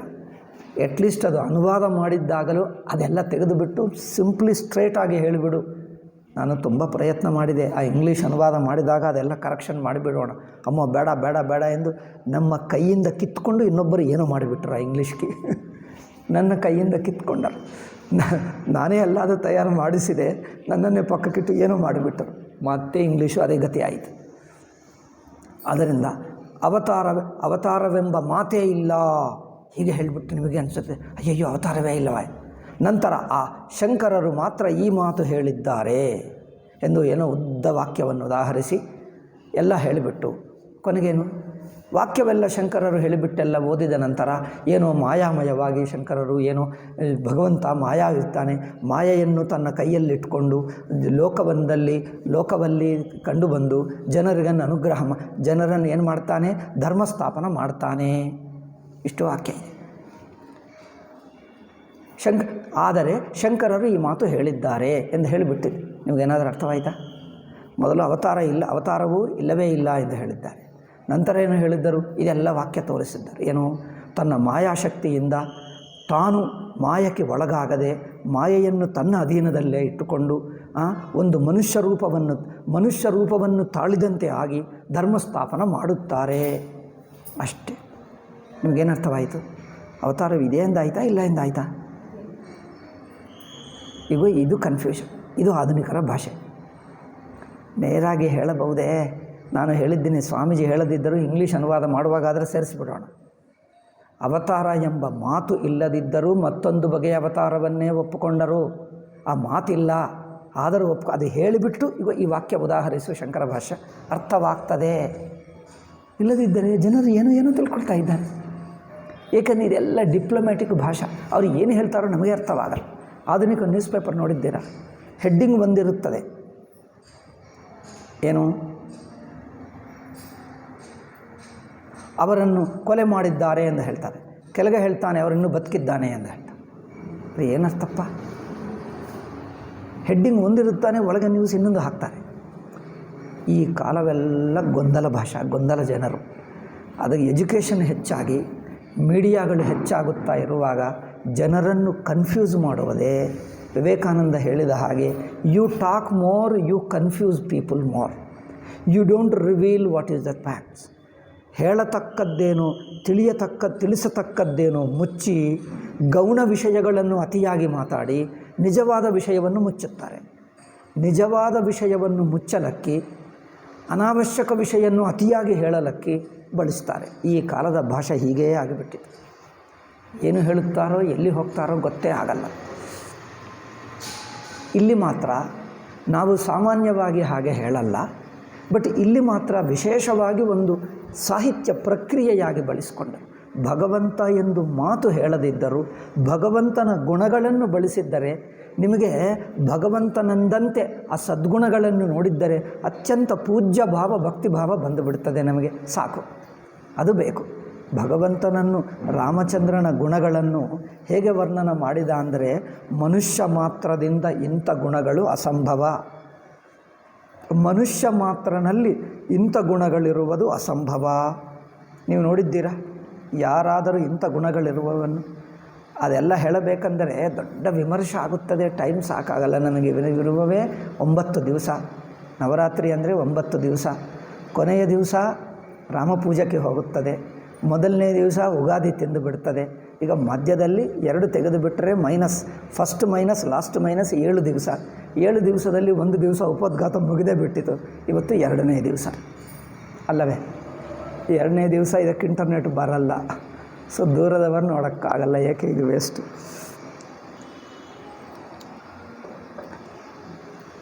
ಸೊ ಆದರೆ ಇದೆಲ್ಲ ವಿಮರ್ಶೆ ಮಾಡಿ ತೋರಿಸಬಹುದು, ಬಟ್ ದೊಡ್ಡ ವಿಷಯ ಆಗುತ್ತದೆ. ಪೂರ್ತಿ ರಾಮಾಯಣವೇ ಕೇಳುವುದು ಒಳ್ಳೆಯದೇ, ಆವಾಗ ಈ ಸೂಕ್ಷ್ಮ ವಿಷಯಗಳೆಲ್ಲ ಹೇಳಬಹುದು. ನಾನೀಗ ಹೇಳೋಕ್ಕಾಗಲ್ಲ, ಟೈಮ್ ಸಾಕಾಗಲ್ಲ. ಕೆಲವು ಗುಣಗಳು ಅದ್ಭುತವಾಗಿದೆ, ಹೇಳಲ್ಲ. 1-2 ಹೇಳ್ತೀನಿ, ಹೆಚ್ಚು ಹೇಳಲ್ಲ, 1 ಸಾಕು. ಸೀತಾ ಅಪಹರಣ ಆದ ನಂತರ ರಾಮಚಂದ್ರ ಎಷ್ಟು ಅತ್ತ, ರಾಮಚಂದ್ರನ ವಿರಹ ದುಃಖ ಎಷ್ಟಿತ್ತು. ಅರಣ್ಯಕಾಂಡದ ಕೊನೆಯದಿಂದ ಶುರು ಮಾಡಿ ಕಿಷ್ಕಿಂಧಾಕಾಂಡ, ಸುಂದರಕಾಂಡ, ಯುದ್ಧಕಾಂಡದ ಕೊನೆಗೆ ಸೀತಾ ಬರ್ತಾಳೆ. 3 ಕಾಂಡಗಳಲ್ಲಿ ಸೀತಾ ವಿರಹನೇ ದುಃಖನೇ ರಾಮಚಂದ್ರನಿಗೆ.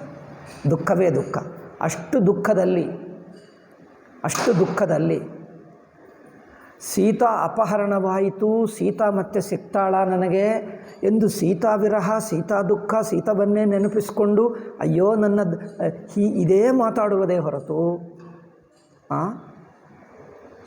ರಾವಣನನ್ನು ಬೈದದ್ದು 1 ಮಾತು ಇಲ್ಲ. ನೀನು ಗಮನಿಸಿದ್ದೀರಾ ರಾಮಾಯಣ? ಸಾಮಾನ್ಯವಾಗಿ ನಮಗೆ ಯಾರು ಅನ್ಯಾಯ ಮಾಡ್ತಾರೋ ಅವರ ಮೇಲೆ ಕೋಪ ಬರುತ್ತದೆ ಅಲ್ಲವ? ನನಗೆ ಕಷ್ಟ ಬಂತು, ಯಾರು ಕಾರಕ? ಅವನನ್ನೇ ಬೈಯುತ್ತೀವಿ. ಜನರು ಕೇಳುವವರಿಗೆ ಏನಾಯಿತು ಎನ್ನುವುದು ಗೊತ್ತಾಗಲ್ಲ, ಅವರನ್ನು ಬೈಗಳು ಮಾತ್ರ ಕೇಳಿಸ್ತದೆ. ಏನಾಯಿತು ನಿಮಗೆ? ಅಲ್ಲ ಅವನೇ ಅವನು ಕೆಟ್ಟ, ಅವನಿಷ್ಟು ದುಷ್ಟ, ಅವನು ಹಾಗೆ ಮಾಡಿದ, ಇವನು ಹೀಗೆ ಮಾಡಿದೆ. ಅವನು ಮಾಡಿರಬಹುದು, ನಿಮಗೆ ಏನಾಯಿತು ಹೇಳಿ ಅಂದರೆ ಹೇಳ್ತೀನಿ ಕೇಳುವಾಗ ಅವನೇ ದುಷ್ಟ. ಹೌದಪ್ಪ ಅವನು ದುಷ್ಟ, ನಿಮಗೆ ಏನಾಯಿತು? ಇವರಿಗೆ ಏನಾಯಿತು ಹೇಳಲ್ಲ ಅವರು. ರಾಮಚಂದ್ರ ನೋಡಿ, ನೀವು ಬೇಕಾದರೆ ಮತ್ತೊಂದು ಸಲ ಹೋಗಿ ರಾಮಾಯಣ ನೋಡಿ. ಅರಣ್ಯ ಕಾಂಡದ ಕೊನೆಗೆ ಸೀತಾಪಹರಣ ಆಗಿರುವ ಕೊನೆಯಿಂದ ಸೀತಾ ವಿರಹದಿಂದ ದುಃಖ ಅನುಭವಿಸ್ತಾನೆ. ಅಯ್ಯೋ ನನ್ನ ಗತೆ ಹೀಗೆ ಆಯಿತೆ, ನಾನು ಬದುಕೇಕೆ, ನಾನು ಸತ್ತು ಹೋಗ್ತೀನಿ ಎಂದು ಅದೂ ಇಲ್ಲ. ತನ್ನ ಮೇಲೆ ತನಗೆ ಸೆಲ್ಫ್ ಪಿಟಿ, ನೀವೇನು ಹೇಳ್ತಾರೆ, ತನ್ನ ಮೇಲೆ ತನಗೆ ನೀವೇನು ಹೇಳ್ತಾರೋ ಕನ್ನಡದಲ್ಲಿ ಸಾನುಭೂತಿ. ಅಯ್ಯೋ ನನ್ನ ಗತಿ ಹೀಗಿದೆ ಎಂದು ಆ ನ್ಯೂನತಾ ಭಾವನ, ಇನ್ಫೀರಿಯಾರಿಟಿ ಭಾವನ ಇಲ್ಲ ರಾಮಚಂದ್ರನಲ್ಲಿ. ಅಯ್ಯೋ ನನ್ನ ಗತಿ ಹೀಗೆ ಆಯಿತೆ ಎಂದು ದುಃಖ ಇಲ್ಲ. ದುಃಖ ಇದೆ, ಬಟ್ ಇನ್ಫೀರಿಯಾರಿಟಿ ಇಲ್ಲ, ಸೆಲ್ಫ್ ಪಿಟಿ ಇಲ್ಲ. ಮತ್ತು ರಾವಣನನ್ನು ಬೈದಿದ್ದು 1 ಮಾತು ಇಲ್ಲ. ಅವರನ್ನು ಸಂಹಾರ ಮಾಡ್ತೀನಿ, ನನ್ನ ಸೀತೆ ಪಡ್ಕೊಳ್ತೀನಿ, ಇಷ್ಟೇ. ಮುಂದೆ ಏನು ಮಾಡ್ತೀನಿ ಎಂದು ಸಂಕಲ್ಪ ಹೇಳುವುದೇ ಹೊರತು, ಸೀತೆಯನ್ನು ನಾನು ಪಡ್ಕೊಳ್ತೀನಿ ಅಷ್ಟೇ ಹೇಳುವುದೇ ಹೊರತು ರಾವಣನನ್ನು ಬೈದಿದ್ದು 1 ಮಾತು ಇಲ್ಲ. ಅದು ನೋಡಿ ಸಂಸ್ಕಾರ. ಸಾಮಾನ್ಯವಾಗಿ ರಾಮಚಂದ್ರನ ಸೀತಾ ವಿರಹದ ದುಃಖ ಇದೆ, ವಿರಹ ಹೇಳ್ಕೊಡ್ತಾರೆ ಅಷ್ಟೇ. ಬಟ್ ರಾವಣನನ್ನು ಬೈದಿದ್ದು ಕಂಡು ಬರಲ್ಲ, ಎಲ್ಲಿ ಕಂಡು ಬರಲ್ಲ, ಒಂದು ಮಾತಿಲ್ಲ. ಯಾರಿಗಾದರೂ ಕೋಪ ಬಂದರೆ, ದುಃಖ ಬಂದರೆ ಈ ಕೋಪದಲ್ಲಿ ಇನ್ನೊಬ್ಬರನ್ನು ಬೈತೀವ ಅಲ್ಲವ, ಈ ಗುಣವನ್ನು ಏನು ಹೇಳಬೇಕು? ಇಂಥದ್ದು ಕತೆ ಓದ್ತೀವಿ, ಬಟ್ ಈ ಗುಣಗಳು ಗಮನಿಸು. ಒಂದೊಂದು ಗುಣಗಳು ಎಷ್ಟು. ನಿನ್ನೆ ಒಂದು ಹೇಳಿದ್ದೀನಿ ನೋಡಿ, ಜಟಾಯು ಕಂಡು ಬಂದಾಗ ತಾನು ವಿರಹ ದುಃಖದಲ್ಲಿದ್ದಾನೆ. ಆ ಸಂದರ್ಭದಲ್ಲಿ ಜಟಾಯು ಕಂಡು ಬಂದಾಗ ಅಯ್ಯೋ ಪಾಪ ಜಟಾಯು ಈ ಸ್ಥಿತಿಯಲ್ಲಿದ್ದಾನೆ, ತನ್ನ ದುಃಖ ಮರ್ತೇ ಹೋದ. ಅಲ್ಲಿ ಮಾತಾಡ್ತಾನೆ ನೋಡು, ಅಯ್ಯೋ ನಮ್ಮ ಅಪ್ಪನ ಸ್ನೇಹಿತನಂತೆ, ಅಯ್ಯೋ ನಮಗಿಷ್ಟು ಉಪಕಾರ ಮಾಡಿದ, ಪಾಪ ಇಷ್ಟು ಸಜ್ಜನ, ಇಷ್ಟು ಮಹಾತ್ಮ, ಇವರಿಗೆ ನಾವೇನು ಮಾಡೋಕ್ಕಾಗ್ತದೆ, ನಾವೇನೂ ಮಾಡೋಕ್ಕಾಗಲ್ಲ, ನಮಗೆ ಇಷ್ಟು ಉಪಕಾರ ಮಾಡಿದ್ದರೆ ನಾವು ಏನು ಮಾಡೋಕ್ಕಾಗ್ತದೆ, ಇಂಥ ಮಹಾತ್ಮ ಇದೇ ಹೇಳ್ತಾನೆ ಹೊರತು ಉದಾರವಾಗಿ ಸಜ್ಜನರಾಗಿ ಇವನಿಗೆ ನಾವೇನಾದರೂ ಉಪಕಾರ, ಇದೇ ಮಾತಾಡ್ತಾನೆ. ತನ್ನ ದುಃಖ ಎಲ್ಲಿ ಹೋಯಿತು, ಪಕ್ಕಕ್ಕೆ ಇಟ್ಟುಬಿಟ್ಟ. ಹಾಗಾದ ನೋಡಿ ಸಜ್ಜನತ. ಇಂಥ ಕೆಲವು ಗುಣಗಳು ಅದ್ಭುತವಾದ ಗುಣಗಳಿವೆ. ಆಧ್ಯಾತ್ಮಿಕ ಗುಣಗಳು ಭಗವದ್ಗೀತೆಯಲ್ಲಿ ಉಪನಿಷತ್ತುಗಳಲ್ಲಿ ಹೇಳಿರುವ ಗುಣಗಳು ಆಚರಣಾತ್ಮಕವಾಗಿ ಇಲ್ಲಿ ಕಂಡುಬರ್ತವೆ. ರಾಮಾಯಣದಲ್ಲಿ, ಮಹಾಭಾರತದಲ್ಲಿ ಅವೇ ಸದ್ಗುಣಗಳು ಆಚರಣಾತ್ಮಕವಾಗಿ, ಅಂದರೆ ವಿವಿಧ ಕಷ್ಟಕಾಲ, ದುಃಖ ಕಾಲ, ಅನ್ಯಾಯ, ಪೀಡನ ಅದು ನರಳಿ ನರಳಿ ಹೋಗುತ್ತಾ ಇದ್ದರೆ ಆ ಕಾಲದಲ್ಲಿ ನಮ್ಮ ಗುಣಗಳೇನು ಗೊತ್ತಾಗ್ತದೆ. ಆ ಸಂದರ್ಭದಲ್ಲಿಯೂ ಹೇಗೆ ದುಃಖ ಆಗ್ತಾ ಇದೆ, ವಿರಹ ಆಗ್ತಾ ಇದೆ, ತನ್ನಲ್ಲಿ ನ್ಯೂನತಾ ಇಲ್ಲ, ಇನ್ಫೀರಿಯಾರಿಟಿ ಕಾಂಪ್ಲೆಕ್ಸ್ ಫೀಲಿಂಗ್ ಇಲ್ಲ, ಇನ್ನೊಬ್ಬರ ಮೇಲೆ ದ್ವೇಷ ಇಲ್ಲ, ಕೋಪ ಇಲ್ಲ, ದುಃಖ ಮಾತ್ರ ಇದೆ. ತನ್ನ ವಿರಹ ದುಃಖವನ್ನು ಹೇಳ್ಕೊಡ್ತಾ ಇದ್ದಾನೆ. ಕೇಳುವವರಿಗೆ ರಾಮನ ದುಃಖ ಹಂಚಿಕೊಳ್ಳಬೇಕನ್ನಿಸುತ್ತದೆ. ಕೆಲವರು ನೋಡಿ, ದುಃಖದಲ್ಲಿದ್ದರೆ ಯಾರೋ ಅನ್ಯಾಯ ಮಾಡಿಬಿಟ್ಟರೆ ಅವರನ್ನು ಬೈಯುತ್ತಾರೆ. ಸ್ವಲ್ಪ ಬೈದರೆ ನಾವು ಒಪ್ಕೊಳ್ತೀವಿ, ಅಯ್ಯೋ ಪಾಪ ಕಷ್ಟದಲ್ಲಿದ್ದೆ ಬೈದ ಎಂದು. ಆ ಬೈಗಳು ಎಷ್ಟು ಅತಿಯಾಗುತ್ತವೆ ಅಂದರೆ, ಆ ಅತಿಯಾದ ಬೈಗಳು ನೋಡಿದ್ದರೆ, ಇವರಿಗೆ ಆಗಿರುವ ಕಷ್ಟ ನೋಡಿದ್ದರೆ ನಮ್ಮ ಸಾನುಭೂತಿ ಎಲ್ಲ ಹೋಗಿಬಿಡ್ತದೆ. ಆಗುತ್ತದ? ರಾಮಚಂದ್ರನಿಗೆ ನಿಮಗೆ ಸೀತಾಪಹರಣದ ದುಃಖದಿಂದ ಥ್ರೂಔಟ್ ಜನರು ರಾಮಚಂದ್ರನ ದುಃಖ ಹಂಚಿಕೊಳ್ತಾರೆ. ಅವರ ದುಃಖ ನಮ್ಮ ದುಃಖ ಎಂದು. ಶ್ರೋತ, ಕಥಾ ಕೇಳುವವನು ಅವರ ದುಃಖ ನಮ್ಮ ದುಃಖ ಎಂದಂತೆ, ನಾವೇ ದುಃಖಕ್ಕೆ ಒಳಗಾಗಿದ್ದಂತೆ ಆ ಭಾವವನ್ನೆಲ್ಲ ಮಾಡಿ ಕಣ್ಣೀರು ಸೋರಿಸಿ ಜನರು ಆ ಕರುಣಾರಸವನ್ನು ಅನುಭವಿಸಿ ತಮ್ಮಲ್ಲಿರುವಂಥ ದುಃಖ, ಅಭಿಮಾನ, ಅಹಂಕಾರ ಕರಗಿಸ್ಕೊಳ್ತಾರೆ. ಇದು ನಮ್ಮ ಅಭಿಮಾನ ಅಹಂಕಾರವನ್ನು ಕರಗಿಸಿ ಅತ್ಯಂತ ಉತ್ತಮ ಸಜ್ಜನ ಸಾತ್ವಿಕವಾದ ನಿರಹಂಕಾರಿಯಾದ ಮಾಡುವುದಕ್ಕೆ ಈ ಕರುಣಾರಸ ಅತ್ಯುತ್ತಮ. ಅದಕ್ಕೋಸ್ಕರನೇ ಹೇಳಿದ್ದರೆ ಇದು ಇದರ ಏನು ಹೇಳ್ತೀವಿ, ಕಥಾನಾಯಕ, ಹೀರೋ ಕಥಾನಾಯಕ ರಾಮಚಂದ್ರ ಸಾಕ್ಷಾತ್ತು ಪರಮಾತ್ಮನೇ ಮನುಷ್ಯ ರೂಪ ಧರಿಸಿ ಬಂದರೂ ಅದೇ ಪರಮಾತ್ಮ ಲಕ್ಷಣಗಳಿಟ್ಕೊಂಡ, ಅದೇ ಆಧ್ಯಾತ್ಮಿಕ ಗುಣಗಳಿವೆ. ಅಂದರೆ ಅವರನ್ನು ನೋಡಿದ್ದರೆ ಯಾವ ಶ್ರೋತಕ್ಕೆ, ಯಾವ ಕಥಾ ಪಾಠಕನಿಗೆ ರಾಮಚಂದ್ರ ಅಂದರೆ ತಕ್ಷಣವೇ ಅಭಿಮಾನ, ಒಂದು ತಾದಾತ್ಮ್ಯ ಬರುತ್ತದೆ. ಅವರ ದುಃಖವನ್ನೇ ನಮ್ಮದು, ರಾಮಚಂದ್ರ ಅನುಭವಿಸೋ ದುಃಖವೆಲ್ಲ ನಾವೇ ಅನುಭವಿಸ್ತೀವಿ. ಅದಾಗುವುದರಿಂದ ನಮ್ಮ ಅಭಿಮಾನ, ಅಹಂಕಾರ, ದುರ್ಬುದ್ಧಿ ಎಲ್ಲ ಕರಗಿ ಹೋಗಿ ನಮ್ಮ ಮನಸ್ಸು ಶುದ್ಧವಾಗಿ ನಿರ್ಮಲವಾಗಿ ಬಿಡ್ತದೆ. ಆದ್ದರಿಂದ ಇದು ರಾಮನ ಉಪಾಸನ ಆಗಿಬಿಡ್ತದೆ. మరి ನೀವು ರಾಮನ ಅವತಾರ ಹೇಳಲಿಲ್ಲ, ಅದೇ ಅವತಾರ ಹೇಳಲಿಲ್ಲ. ಬಟ್ ವರ್ಣನ ಹೇಗೆ ಮಾಡ್ತಾನಂದರೆ, ಕೇಳಿ ಕೇಳಿ ಕೇಳಿ ನಿಮಗೆ ರಾಮನ ಭಕ್ತಿ ಬಂದುಬಿಡ್ತದೆ, ಗೊತ್ತಿಲ್ಲದೆ ನಿಮ್ಮ ಮನಸ್ಸಿಗೆ ಬಂದುಬಿಡಿ. ಅದು ಆಗಬೇಕು. ಅದಕ್ಕೋಸ್ಕರ ವಾಲ್ಮೀಕಿ ಪರೋಕ್ಷ ಭಕ್ತಿ ತೋರಿಸಿದ್ದ, ಪ್ರತ್ಯಕ್ಷದಲ್ಲಿ ರಾಮನನ್ನು ಮನುಷ್ಯ ರೂಪವಾಗಿ ವರ್ಣನ ಮಾಡಿದ. ಬಟ್ ಅದನ್ನು ಪರೋಕ್ಷ ಅಂದರೆ ನಮಗೇನು ದೂರ ಏನಲ್ಲ, ಅನುಭವಕ್ಕೆ ಬರುತ್ತದೆ. ಪರೋಕ್ಷ ಅಂದರೆ ಬಾಯಿ ಬಿಟ್ಟು ಹೇಳಲಿಲ್ಲ ಎಂದರ್ಥ. ಪರೋಕ್ಷವೇನಲ್ಲ, ಅನುಭವಕ್ಕೆ ಬಂದೇ ಬಿಡ್ತದೆ. ಬಾಯಿಯಿಂದ ಹೇಳಲಿಲ್ಲ, ನಿಮ್ಮ ಅನುಭವದಲ್ಲಿ ಮಾತ್ರ ಬಂದು ಬಿಡ್ತದೆ. ಬಾಯಿದಿಂದ ಇದು ಭಗವಂತ ಎಂದು ಹೇಳಲ್ಲ, ನಿಮ್ಮ ಹೃದಯಕ್ಕೆ ಮಾತ್ರ ಭಗವಂತನನ್ನು ನೋಡಿದ್ದರೆ ನಿಮ್ಮ ಹೃದಯದಲ್ಲಿ ಯಾವ ಭಕ್ತಿಭಾವ ಬರುತ್ತದೋ ಭಕ್ತಿಭಾವ ಬಂದೇ ಬಿಡುತ್ತದೆ. ಭಗವಂತ ಎಂದು ಹೆಸರು ಹೇಳಲ್ಲ, ನಿನ್ನನ್ನು ಮಾತ್ರ ಭಕ್ತನು ಮಾಡಿಬಿಡ್ತಾನೆ. ಅದು ವಾಲ್ಮೀಕಿ ಶೈಲಿ. ಇದು ಒಂದು ಸಾಹಿತ್ಯ ಪ್ರಕ್ರಿಯೆ ಅಷ್ಟೇ. ಇದೇನು ಡಿಪ್ಲೊಮ್ಯಾಟಿಕ್ ಆಗಿ ಇಂಗ್ಲೀಷ್ ಭಾಷೆ ಹಾಗಲ್ಲ. ಇದು ಒಂದು ಪ್ರಕ್ರಿಯೆ, ಸಾಹಿತ್ಯ ಪ್ರಕ್ರಿಯೆ. ಆದ್ದರಿಂದ ಅವರು ಗುಣಗಳನ್ನು ಎಷ್ಟು ಅದ್ಭುತವಾದ ಗುಣಗಳು ವರ್ಣನ ಮಾಡ್ತಾನೆ, ಇದು ನೋಡಬೇಕು. ಅದಕ್ಕೋಸ್ಕರ ಕೇವಲ ರಾಮನ ಗುಣಗಳೇ ವರ್ಣನ ಮಾಡುತ್ತಾ ಇರಬೇಕಷ್ಟೆ. ಅದಕ್ಕೋಸ್ಕರ ಹೇಳ್ತಾರೆ, ರಾಮಗುಣಗಳು ಗುಣಗಾನ ಮಾಡ್ತಾ ಇದ್ದರೆ ಎಷ್ಟು ವರ್ಷಗಟ್ಟಲೆ ಹೇಳಿದರೆ ಸಾಕಾಗಲ್ಲ ಹೇಳ್ತಾರೆ. ಒಂದೊಂದು ಅತ್ಯಂತ ಸೂಕ್ಷ್ಮ. ಕೌಸಲ್ಯ ಹತ್ತಿರ ಒಂದು ಅಧ್ಯಾಯನೇ ನೋಡಬೇಕು, ಅದ್ಭುತವಾಗಿದೆ. ಅದು ಹೇಗಾದರೂ ಅಷ್ಟುವರೆಗೂ ರಾಮಾಯಣ ಬರ್ತದೋ ಅಲ್ಲವೋ, ಬರಲಿ ಬಿಡಲಿ, ಆ ಒಂದು ಕೌಸಲ್ಯ ಎದುರಾಗಿ ಮಾತಾಡಿರುವ ಆ ಒಂದು ಅಧ್ಯಾಯ ಮಾತ್ರ ಕೊನೆಯ ದಿವಸ ಹೇಳ್ತೀನಿ ನಾನು. ಅದು ಅಷ್ಟು ಅದ್ಭುತವಾಗಿ ಹಿಂದೆ ಒಂದು ಸಲ ಹೇಳಿದೆ ಅನಿಸುತ್ತದೆ. ಹೇಳಿದ್ದೀನ ನಾನು? ಹೇಳಲಿಲ್ಲ, ಪರವಾಗಿಲ್ಲ. ಆ ಸಂದರ್ಭದಲ್ಲಿ ನೋಡಿ, ಕೈಕೇಯಿ ಎಷ್ಟು ಕೌಸಲ್ಯ ಅಲ್ಲ, ಕೈಕೇಯಿ ಹೇಗೆ ಪ್ರೆಷರ್ ಮಾಡ್ತಾ ಇದ್ದಾನೆ. ಪಾಪ ಅಪ್ಪ ಮೇಲೆ ಬೇಜಾರಿದೆ, ಅಪ್ಪನನ್ನು ಮಾತಾಡಿಸಬೇಕು. ಕೈಕೇಯಿ ಪ್ರೆಷರ್ ಮಾಡ್ತಾ ಇದ್ದಾಳೆ. ರಾಮ ಎರಡರಲ್ಲಿ ಮಧ್ಯದಲ್ಲಿ ನೆರಳಿ ಹೋಗುತ್ತಾ ಇದ್ದಾನೆ. ಆ ಸಂದರ್ಭದಲ್ಲಿ ಎಂಥ ಮನುಷ್ಯನಿಗಾದರೂ ಕೋಪ ಬರಬೇಕು, ಕೋಪನೇ ಇಲ್ಲ. ನಿಮ್ಮಲ್ಲಿ ಇಲ್ಲದ ದುರ್ಗುಣ ನಿಮ್ಮ ಮೇಲೆ ಆರೋಪಣ ಮಾಡಿದ್ದರೆ ಜನರೇನು ಹೇಳ್ತಾರೆ? ನಾವು ಮಾಡದೇ ಇರುವ ತಪ್ಪು ಕೆಲಸ ನೀವು ಮಾಡಿದ್ದಿ ಎಂದು ಆರೋಪಣ ಮಾಡಿದ್ದರೆ ರಾಮ ಹೇಗೆ ಮಾತಾಡ್ತಾರೆ? ಇಂಥ ಸಂದರ್ಭದಲ್ಲಿ ನಾವು ಹೇಗೆ ಉದಾರವಾಗಿ ಸಜ್ಜನರಾಗಿ ಅದೇ ಧರ್ಮಾತ್ಮ ಬುದ್ಧಿಯಿಂದ ಹೇಗೆ ಪ್ರತಿಕ್ರಿಯೆ ಮಾಡಬೇಕು ಅಲ್ಲಿ ರಾಮಚಂದ್ರ ಕಂಡು ಬರ್ತದೆ. ಕೈಕೇಯಿಯ ಸಂದೇಹ ಮಾಡ್ತಾನೆ, ನೀವು ಹೋಗ್ತಿ ಎಂದು ಹೇಳಿದೆಯಲ್ಲ, ನೀವು ಹೊರಡು ಹೋಗ್ತಿ ಎಂದು ಒಪ್ಕೊಂಡ ನಂತರ ನೀವು ತಡೆ ಮಾಡಬಾರ್ದು, ಹೊರಡಲೇಬೇಕು. ಇಷ್ಟು ಪ್ರೆಷರ್ ಮಾಡಿದ್ದರೆ ರಾಮಚಂದ್ರ ಹೇಗೆ? ರಾಮಚಂದ್ರನ ಮೇಲೇ ಸಂದೇಹ ಮಾಡ್ತಾರೆ, ನೀವು ಹೋಗಲ್ಲವೇ, ನೀವು ಹೋಗ್ತೀನಿ ಎಂದು ಒಪ್ಕೊಂಡು ಇಲ್ಲೇ ಇದ್ದಿ ಅಂದರೆ ನೀವು ಹೋಗುವುದು ಇಷ್ಟವಿಲ್ಲವಾ, ಹೀಗೆ ಮಾತಾಡ್ತಾರೆ. ಅಂದರೆ ಜನರು ಕೋಪ ಬಂದರೆ ನಮ್ಮ ಮೇಲೆ ಇಲ್ಲದೆ ಸಲ್ಲದೆ ಏನೋ ದುರ್ಗುಣಗಳನ್ನು ಆರೋಪಣ ಮಾಡ್ತಾರೆ. ಆವಾಗ ಕೋಪ ಬರಲ್ಲವ? ನಾನು ಹೇಳದಿದ್ದರೂ ನೀವು ಹೇಳಿದ್ದಂತೆ ಹೇಳ್ತಾರೆ. ನಿಮ್ಮಲ್ಲಿ ಇಲ್ಲದ ಗುಣಗಳು, ನೀವು ದುರ್ಗುಣಗಳು ಇದ್ದಂತೆ ಮಾತಾಡ್ತಾರೆ. ನೀವು ತಡೆ ಮಾಡ್ತಾ ಇದ್ದೀ ಅಂದರೆ ಬೇಕೆಂದೇ ಮಾಡ್ತಾ ಇದ್ದೀವಿ, ನನ್ನ ಮೇಲೆ ನಿಮಗೆ ದ್ವೇಷ ಇದೆ, ಈಗ ಹೇಳಿದರೆ ಎಷ್ಟು ಕೋಪ ಬರ್ತದೆ. ಈಗ ಬೈದೇ ಬಿಡ್ತಾರೆ. ಈಗ ಅಷ್ಟೇ, ನಿನ್ನಂಥ ನೀಚ ಮನುಷ್ಯನನ್ನೇ ನೋಡಲಿಲ್ಲ, ನಿನ್ನ ತಾಯಿಯಂತೆ ಹೇಗೆ ತಾಯಿ ನೀನು ಎಂದು ಬೈಯಬಹುದಿತ್ತು. ಹೀಗೆ ರಾಮ ಹೇಳಲ್ಲ. ತನ್ನನ್ನೇ ಸಂದೇಹ ಮಾಡಿದ್ದರೂ, ತನಗೆ ಪ್ರೆಷರ್ ಮಾಡಿದ್ದರೂ ಮಾತಾಡಲ್ಲ. ಹೇಗೆ ಮಾತಾಡ್ತಾನೆ ಆ ಸಂದರ್ಭ ನೋಡಬೇಕು. ಆ ಒಂದೊಂದು ಮಾತಿನಲ್ಲಿರುವಂಥ ಆ ಹೃದಯ, ಆ ಭಾವ ಗೊತ್ತಾಗ್ತದೆ.